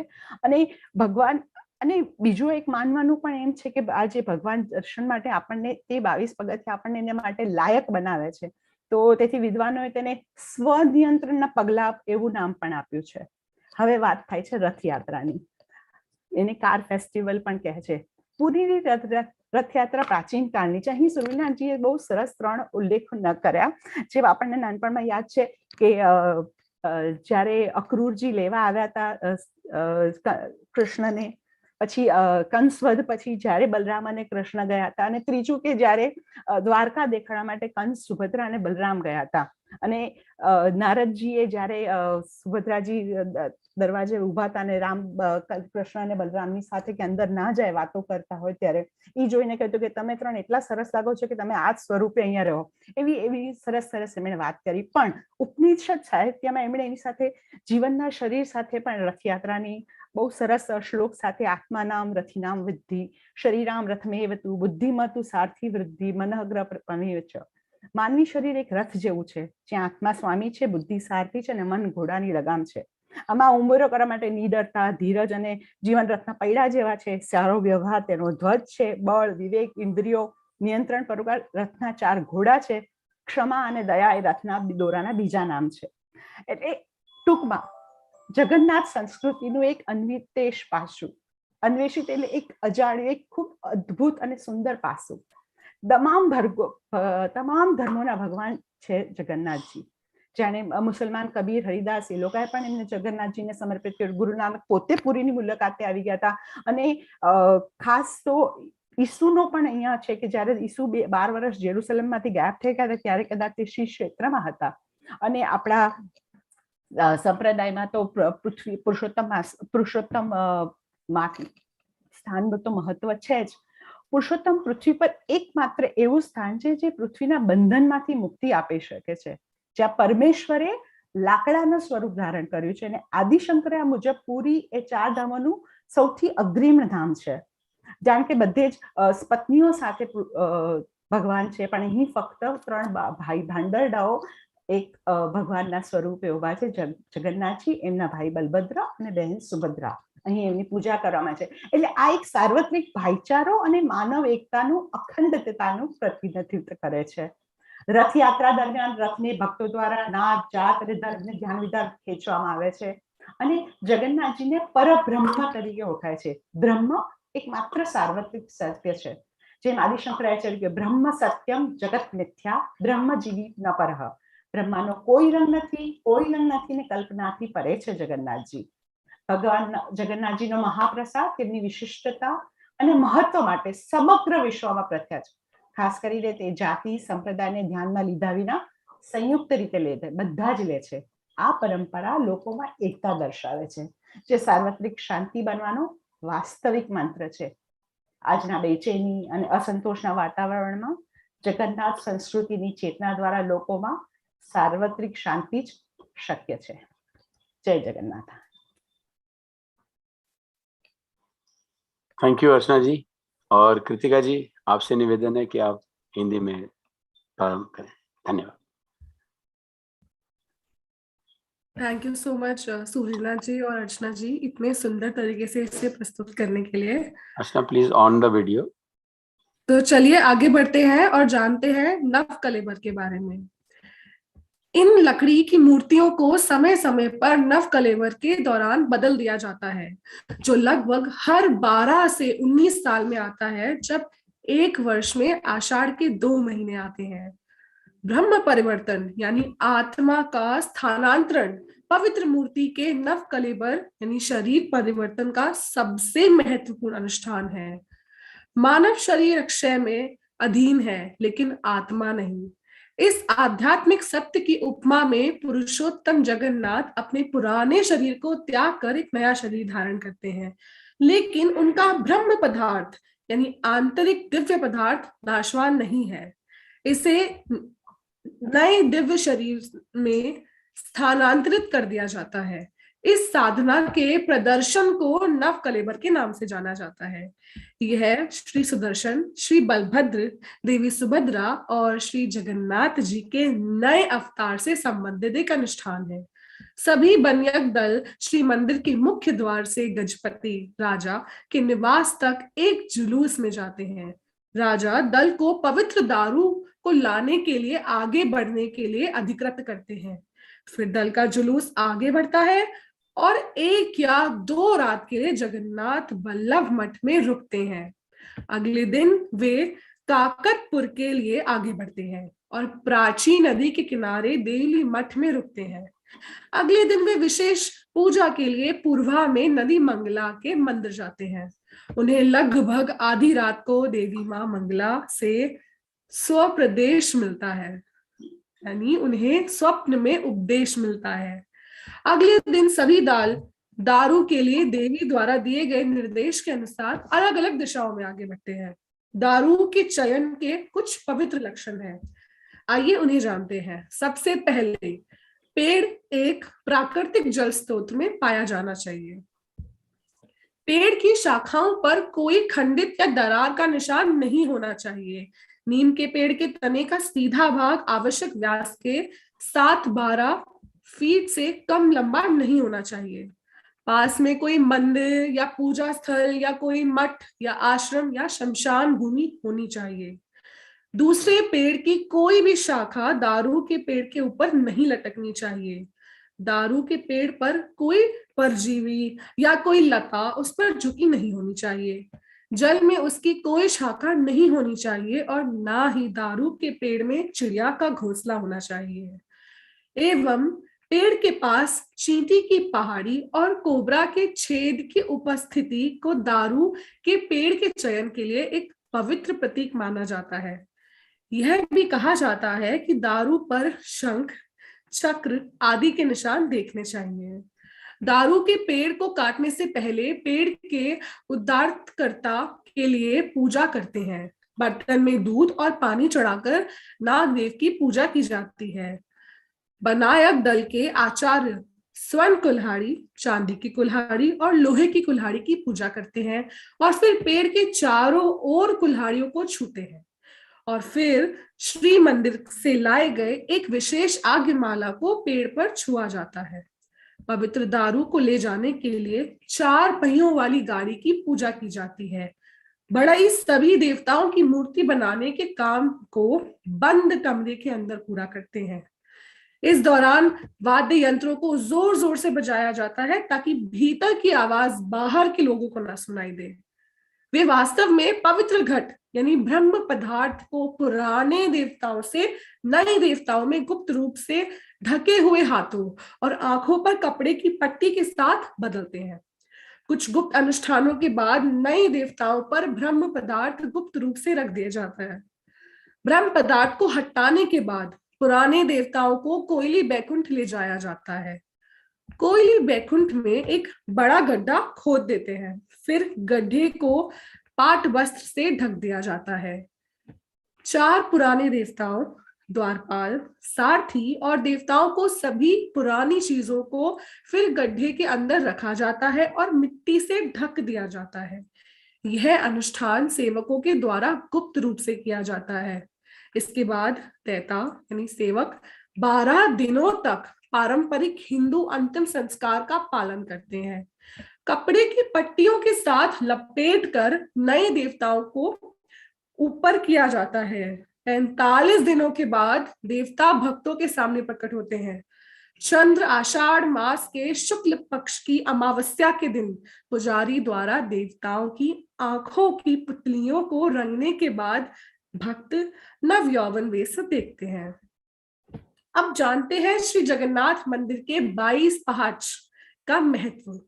मंदिर के अंदर दरअसल सिंह द्वार को दूसरे द्वार से जोड़ने वाली 22 सीढ़ियां लंबे समय से मंदिर का एक महत्वपूर्ण हिस्सा मानी जाती रही हैं।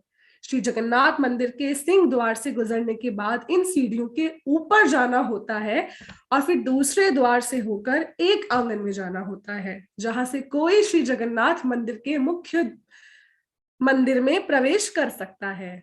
यमशिला नामक एक पत्थर को तीसरी चरण में है, जिस पर भक्तों को सीढ़ियों पर चढ़ते समय चलना चाहिए।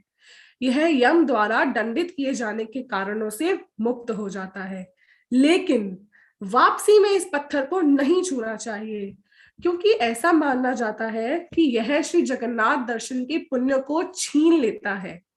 इन चरणों पर कई पवित्र गतिविधियां की जाती हैं। ऐसा कहा जाता है कि रथ यात्रा के दौरान कई देवी देवता, अर्ध देवता और अन्य स्वर्गीय संस्थाएं, पूर्वजों की आत्माएं पितृशिला के पास, चित्रगुप्त और लोग यमशिला के पास भगवान की पौंडी को देखने के लिए सीढ़ियों पर उतरते हैं। इन 22 चरणों के दोनों ओर पितरों का दान किया जाता है। ऐसा माना जाता है कि इससे पूर्वजों की आत्माएं तृप्त हो जाती हैं। जैन धर्म के विश्वासी इन 22 चरणों को अपने 22 तीर्थकरों का प्रतीकात्मक प्रतिनिधित्व मानते हैं। कुछ लोग कहते हैं कि ये कदम मनुष्यों में 22 प्रकार की कमजोरियों को, दोषों का प्रतिनिधित्व करते हैं, जो इस तथ्य की पुष्टि करते हैं कि कुछ महान पुरुषों, संतों और वैष्णवों ने इन कमजोरियों और दोषों पर विजय प्राप्त करने के लिए खुद को दर्शन के योग्य बनाने के लिए लगभग 22 साल का समय लिया। इसलिए विद्वानों ने इसे आत्म संयम के चरण नाम दिया है। अब जानते हैं रथ यात्रा के बारे में। पुरी की रथ यात्रा प्राचीन काल से चली आ रही है और इसका उल्लेख कई प्राचीन भारतीय ग्रंथों में मिला है। स्कंद पुराण में उल्लेख है कि श्री गुंडचा यात्रा भगवान के त्योहारों में सबसे महत्वपूर्ण है। उपनिषद के साहित्य में मानव शरीर की तुलना एक रथ से की गई है, जो जीवन के गहरे दर्शन को विकसित करता है। कहा जाता है कि मानव शरीर एक रथ की तरह है, जहां आत्मा मालिक है, बुद्धि सारथी है और मन घोड़े की लगाम। जोड़ने के लिए निडरता और धैर्य जीवन रथ के पहियों की तरह है। अच्छा अभ्यास इसका झंडा है। शक्ति, विवेक, इंद्रियों पर नियंत्रण और परोपकार रथ के 4 घोड़े हैं। क्षमा और दया रथ की रस्सी के अन्य नाम हैं। अब हम श्री जगन्नाथ संस्कृति का एक अनदेखा पहलू खोलते हैं। भगवान जगन्नाथ सभी धर्मों के देवता हैं। कबीर, हरिदास, सालवेग ने अपना पूरा जीवन जगन्नाथ को समर्पित कर दिया। गुरु नानक जी ने पुरी का दौरा किया और जगन्नाथपुरी के मिश्रित दर्शन से बहुत प्रभावित हुए। बाइबल में यीशु यरूशलेम के गायब हो गए थे। उस दौरान जीसस श्री क्षेत्र में थे। कई पुराणों में भगवान जगन्नाथ को एक सार्वभौमिक देवता और श्री क्षेत्र को पृथ्वी पर सबसे पवित्र स्थान बताया गया है।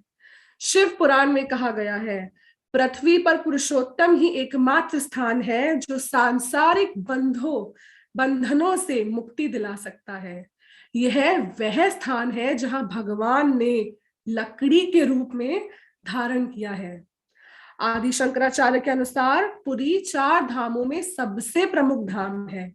जगन्नाथ धाम को छोड़कर अन्य स्थानों पर देवताओं को उनकी पत्नी के साथ राम सीता, राधा कृष्ण, लक्ष्मी नारायण, शिव पार्वती के रूप में पूजा जाता है, जबकि इस धाम में भगवान श्री जगन्नाथ जी की पूजा उनके भाई श्री बलभद्र और बहन श्री सुभद्रा देवी के साथ की जाती है। यह सार्वभौमिक भाईचारे और मानवीय एकता और अखंडता का प्रतिनिधित्व करता है। रथ यात्रा के दौरान रथों को जाति, धर्म, वर्ण निर्विशेष भक्तों द्वारा खींचा जाता है।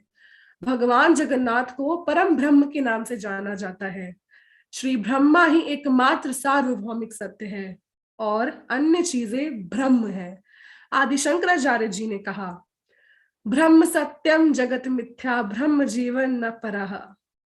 ब्रह्मा का कोई रंग नहीं है, कोई लिंग नहीं है और कल्पना से परे है, जो जगन्नाथ जी का प्रतिनिधित्व करता है।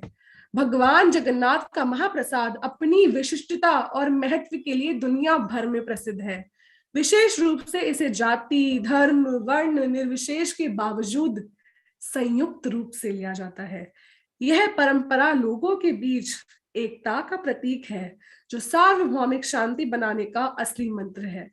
आज के बेचैनी और असंतोष के माहौल में भी श्री जगन्नाथ संस्कृति की चेतना के माध्यम से लोगों के बीच सार्वभौमिक शांति संभव है। जय Jagannath.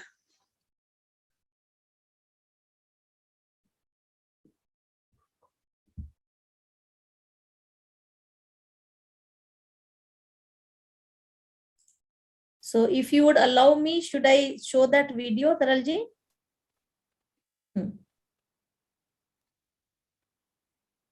Please play the video.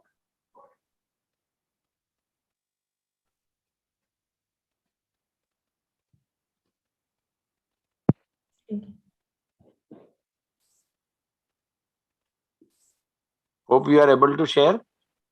Yes. Yeah. I am also ready, but if you can, it's fine.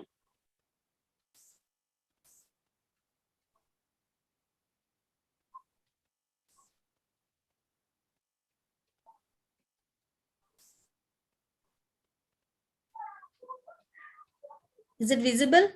Yeah. So the sound?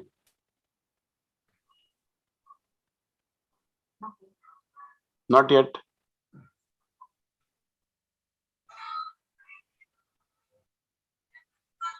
There is no sound. There is no sound. आप प्रेजेंट करिए फिर। आपको उसको खोलना पड़ेगा। नहीं, मैंने खोला हुआ है, आप शेयर कर दीजिए। Okay. The video is on mute position. Video is in mute position. Yes, we know it, sir. We are just doing it. Okay.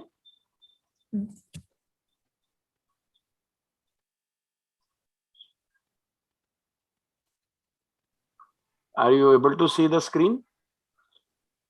Yes, sir.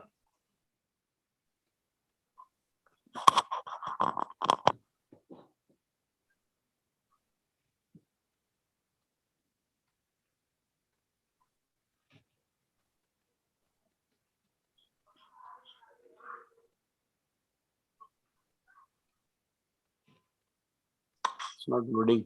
Yeah.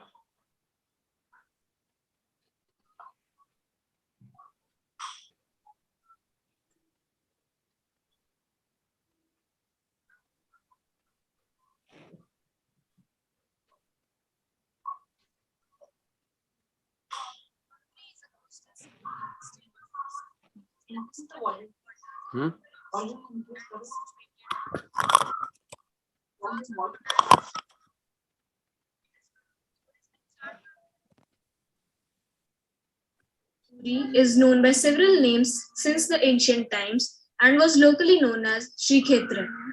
Puri and the Jagannath Temple were invaded 18 times by Muslim rulers from the 7th century AD till the early 9th century with the objective of looting the treasures of the temple.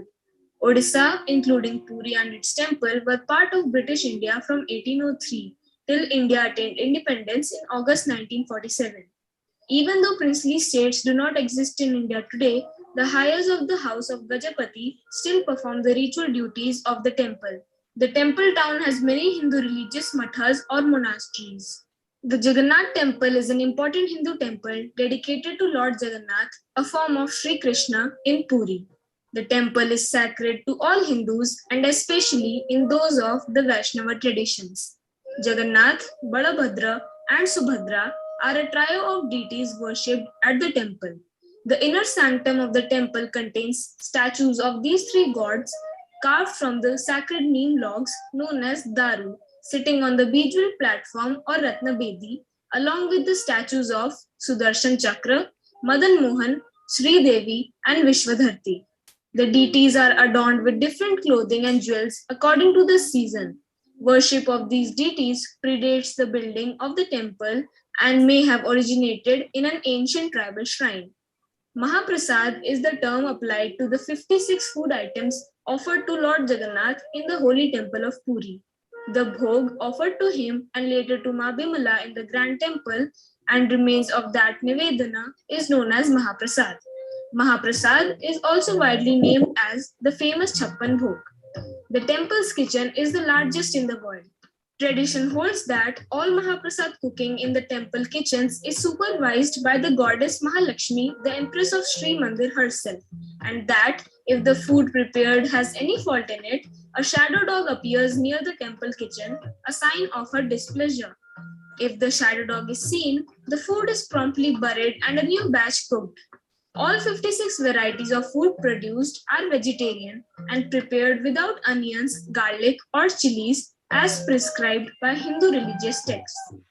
Cooking is done only in earthen pots using water drawn from two special wells near the kitchen called Ganga and Yamuna. The most awaited offering is Abhada, offered after midday. After being offered to Jagannath and the other deities, the food is sold at Anand Bazar, an open market near the temple. Let me now tell you about some interesting facts about the Jagannath Temple. It is a ritual from the past 1800 years that a priest climbs atop the temple and changes the flag every day. The flag atop the temple has been observed to flap in the opposite direction of the breeze.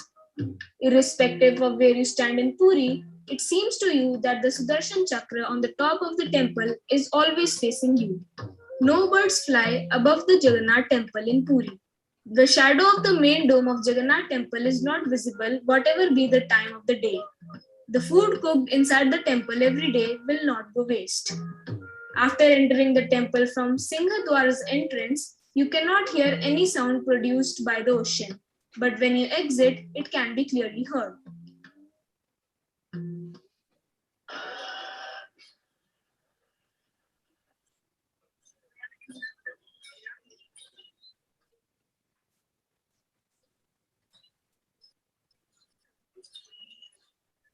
The Puri temple is famous for its annual Rath Yatra or chariot festival, in which the three principal deities are pulled on huge and elaborately decorated temple cars. Unlike the stone and metal icons found in most Hindu temples, the image of Jagannath is made of wood and is ceremoniously replaced every 12 or 19 years by an exact replica. During the Jagannath Rath Yatra, the triads are usually worshipped in the sanctum of the temple at Puri.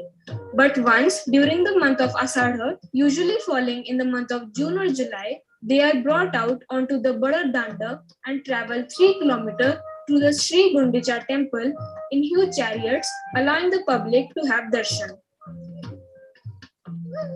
Puri Beach or the Golden Beach is a beach in the city of Puri. It is on the shore of the Bay of Bengal. It is known for being a tourist attraction and a Hindu sacred place. The beach hosts sand art displays, including work by international award-winning local sand artist Sri Sudarshan Patnaik. The Golden Beach at Puri was awarded the prestigious Blue Flag Tag on October 11, 2020 by the Foundation for Environment Education, Denmark. Cultural activities including the annual religious festivals in Puri are the Puri Beach Festival and the Sri Khetra Utsav. The cultural programs include unique sand art, display of local and traditional handicrafts, and food festival.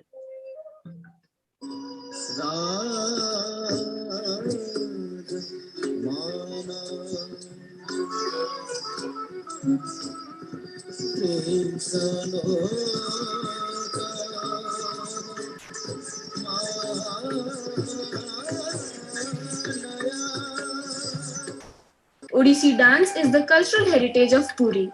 This dance form originated in Puri from the dances performed by Devadasis or Maharis attached to the Jagannath Temple, who performed dances in the Nata Mandapa of the temple to please the deities.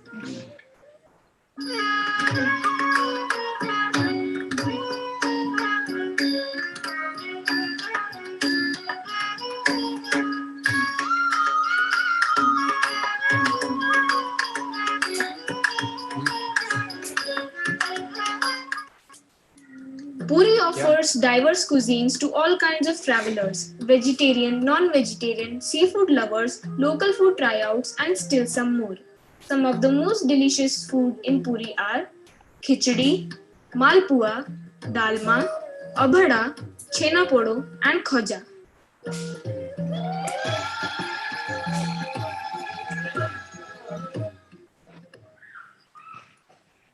वाह, कहाँ है प्राणेश्वरी, कहाँ है?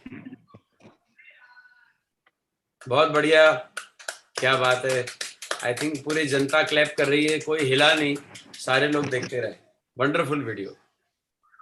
बहुत बहुत धन्यवाद तीनों speakers का। सुनीला जी, आपने तो वाकई में जगन्नाथपुरी की यात्रा करा दी। Kritika, as usual you were there to support the entire thing. I quickly open for all the viewers if they want to say anything and even share anything. I think Puri के बारे में ये वीडियो जितनी बार भी आप देखेंगे, क्योंकि ये लाइव हो रहा है और पहली बार YouTube पर भी 7 लोग जुड़े, तो ये भी शायद जगन्नाथपुरी की महिमा होगी। धन्यवाद। हाँ जी, उदय कुमार पाकावाला जी कहना चाहते हैं, उन्होंने आभार सुवलीना जी, आपने पहला शब्दों द्वारा और बाद में वीडियो द्वारा आप सब श्रोताओं को जगन्नाथ धाम का दर्शन करा दिया। और हम ऐसा ही सोच रहे थे, हम जगन्नाथपुरी में ही है अभी, ऐसा थोड़ी क्षणों तो लगा। और खास बात तो ये है कि आपने बताया कि भगवान जगन्नाथ ब्रह्मांड के भगवान है, तमाम धर्मों के भगवान है। जगन्नाथ शब्द का एक अर्थ ये भी है कि जगत के नाथ, वो एक प्रदेश भाषा का वो भगवान नहीं है, लेकिन तमाम धर्मों के भगवान ने यो बताया। और ये ऐसा भी बात में बताया कि कबीर, नानक, हरिदास, वो सब भी उसके प्रभावित हुए थे, मतलब थियोसॉफिकल विचारधारा से जुड़े हैं, तो वो जगन्नाथ भगवान विचारधारा से सुसंगत है। दूसरी एक बात ये कि हिंदी में कहावत है कि अपना हाथ जगन्नाथ, मतलब अपने आप से कार्य करना चाहिए, वो भी जगन्नाथ भगवान बताते हैं। 22 स्टेप स्व नियंत्रण का पगला के बारे में जो बताया, वो भी अपनी स्पिरिचुअल जर्नी के बारे में बहुत अच्छा था। और रथ का जो महत्व बताया, 4 पैर का वगैरह का जो महत्व था, बहुत अच्छी सिग्निफिकेंट के हम लोगों को समझाया। आपका खूब खूब आभार और धन्यवाद। धन्यवाद पाकावाला जी। अन्य कोई कहना चाह रहा हो कुछ तो प्लीज अपने आप को अनम्यूट करे, वीडियो ऑन करे और प्लीज कहें। धन्यवाद। आज हमारे साथ डॉक्टर लीला जोशी जो रतलाम से हैं, और वो उन्हें पद्मश्री भी मिला था हाल ही में, वो भी जुड़ी हैं और बहुत जल्द वो भी त्रिवेणी मीटिंग में अपने वार्ता के साथ उपस्थित होने वाली हैं। मेरे ख्याल से समय बहुत हो चुका है, अगर किसी को कुछ ना कहना हो तो मैं समापन की ओर बढ़ूं। I think even HPB has visited that temple. Yes. HP Blavatsky has also visited the temple. Sandhya ji, can you just start your video? I feel HP Blavatsky has also visited Jagannath Mandir. Oh, अच्छा। शायद old dairy leaves में लिखा हुआ है when she came to India. Okay, okay. Thank you. मैंने सिर्फ एक बात सुनी है। हाँ रंजन जी। मैं एक बात मैंने सुनी है कि जब कृष्ण जी, आपका वीडियो ऑन कीजिए ना प्लीज। हाँ, थैंक यू। जब कृष्ण जी ने अपना देह तो त्याग दिया, तब सब कुछ तो जल गया क्योंकि वो अग्नि संस्कार दिया गया था, मैंने वो जगह देखी है, पर उनका हृदय जला नहीं था और वो हृदय जगन्नाथपुरी में मौजूद है। तो कृष्ण जी आज भी जगन्नाथपुरी में मौजूद है, ऐसा मैंने सुना है जी। ओके। अन्य कोई जी कुछ कह रहे हैं अर्चना जी? अनम्यूट करिए। अगर समय हो तो मैं कुछ अपनी बात शेयर करना चाहती हूँ यहाँ। जी जल्दी। जी मैंने जब मैं वारली पेंटिंग करती थी तब मैंने रथ यात्रा बनाई थी। बहुत ही पीछे पीछे पकड़िए थोड़ा बस। इसमें आप देख सकेंगे तीनों रथ हैं, जैसे है रथ के ऊपर जो मछली और वो चिन्ह होते हैं वो चिन्ह भी हैं। और राजा यहाँ अभी तो सुभद्रा जी के वहां झाड़ू भी लगा रहे हैं, सब तुलसी के पौधे लेके जा रहे हैं। पता नहीं ये देवी शक्ति होगी, जगन्नाथ जी से मेरा लगाव होगा कि मैंने ऐसे ही ड्राइंग किया था जब मैं बेड पे थी तब, और अचानक आज मुझे ये ट्रांसलेशन का मौका मिला। तो आई थिंक ये जगन्नाथ जी की कृपा होगी और जीना का डायरेक्शन होगा, तो ये तक मिली और ये मुझे लगा मुझे शेयर करना चाहिए, इसलिए मैंने कर दिया।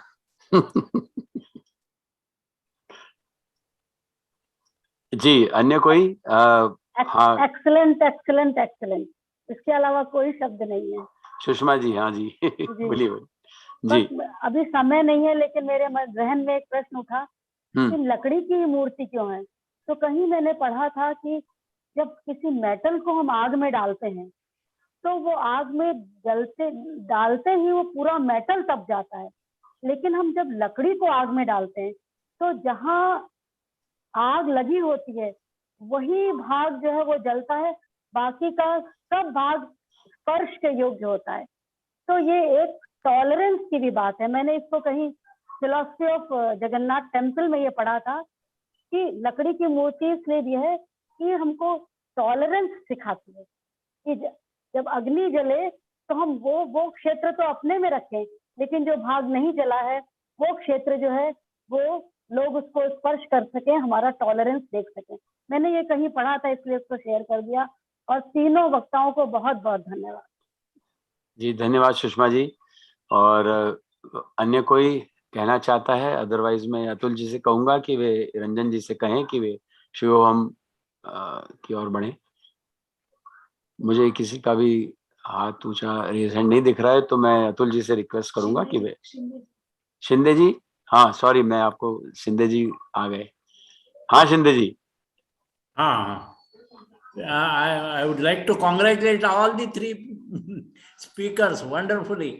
The Blue Mountain, Golden Beach, and Transformation. These three are really, Swarnalina is really Golden Beach, and Archana is the Blue Mountain, and Kartika is the Transformation. We are taking towards transformation. Wonderful exposition. Thank you very much for best presentation. Thank you, and congratulations to all of you. Thank you, Chandrakant ji. Your word really, Shinde ji, means a lot to us, everyone here. Thank you. Yes, Atul ji. Yes.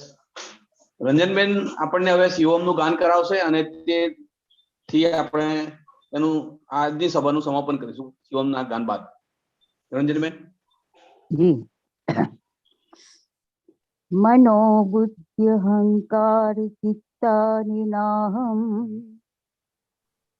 न च श्रोत्र जिह्वे न च घ्राण नेत्रे न च व्योम भूमिर्न तेजो न वायु चिदानंद रूप शिवोहम शिवोहम चिदानंद रूप शिवोहम शिवोहम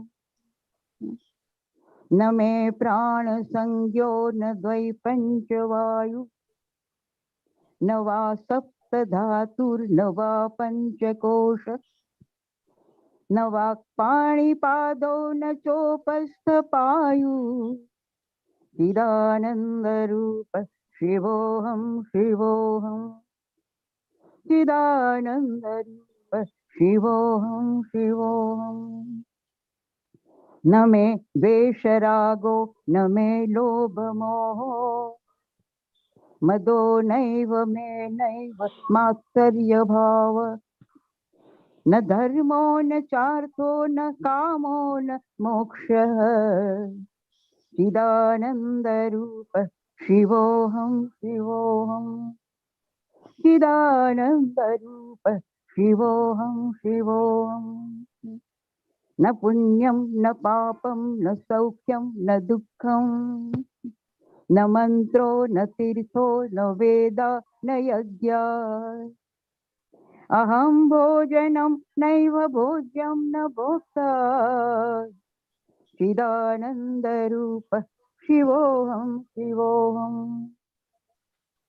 न मे मृत्यु शंका न मे जाति भेदः, पिता नैव मे नैव माता च जन्मः, न बन्धुर्न मित्र गुरोर्नैव शिष्य, चिदानंद रूप शिवोहम शिवोहम।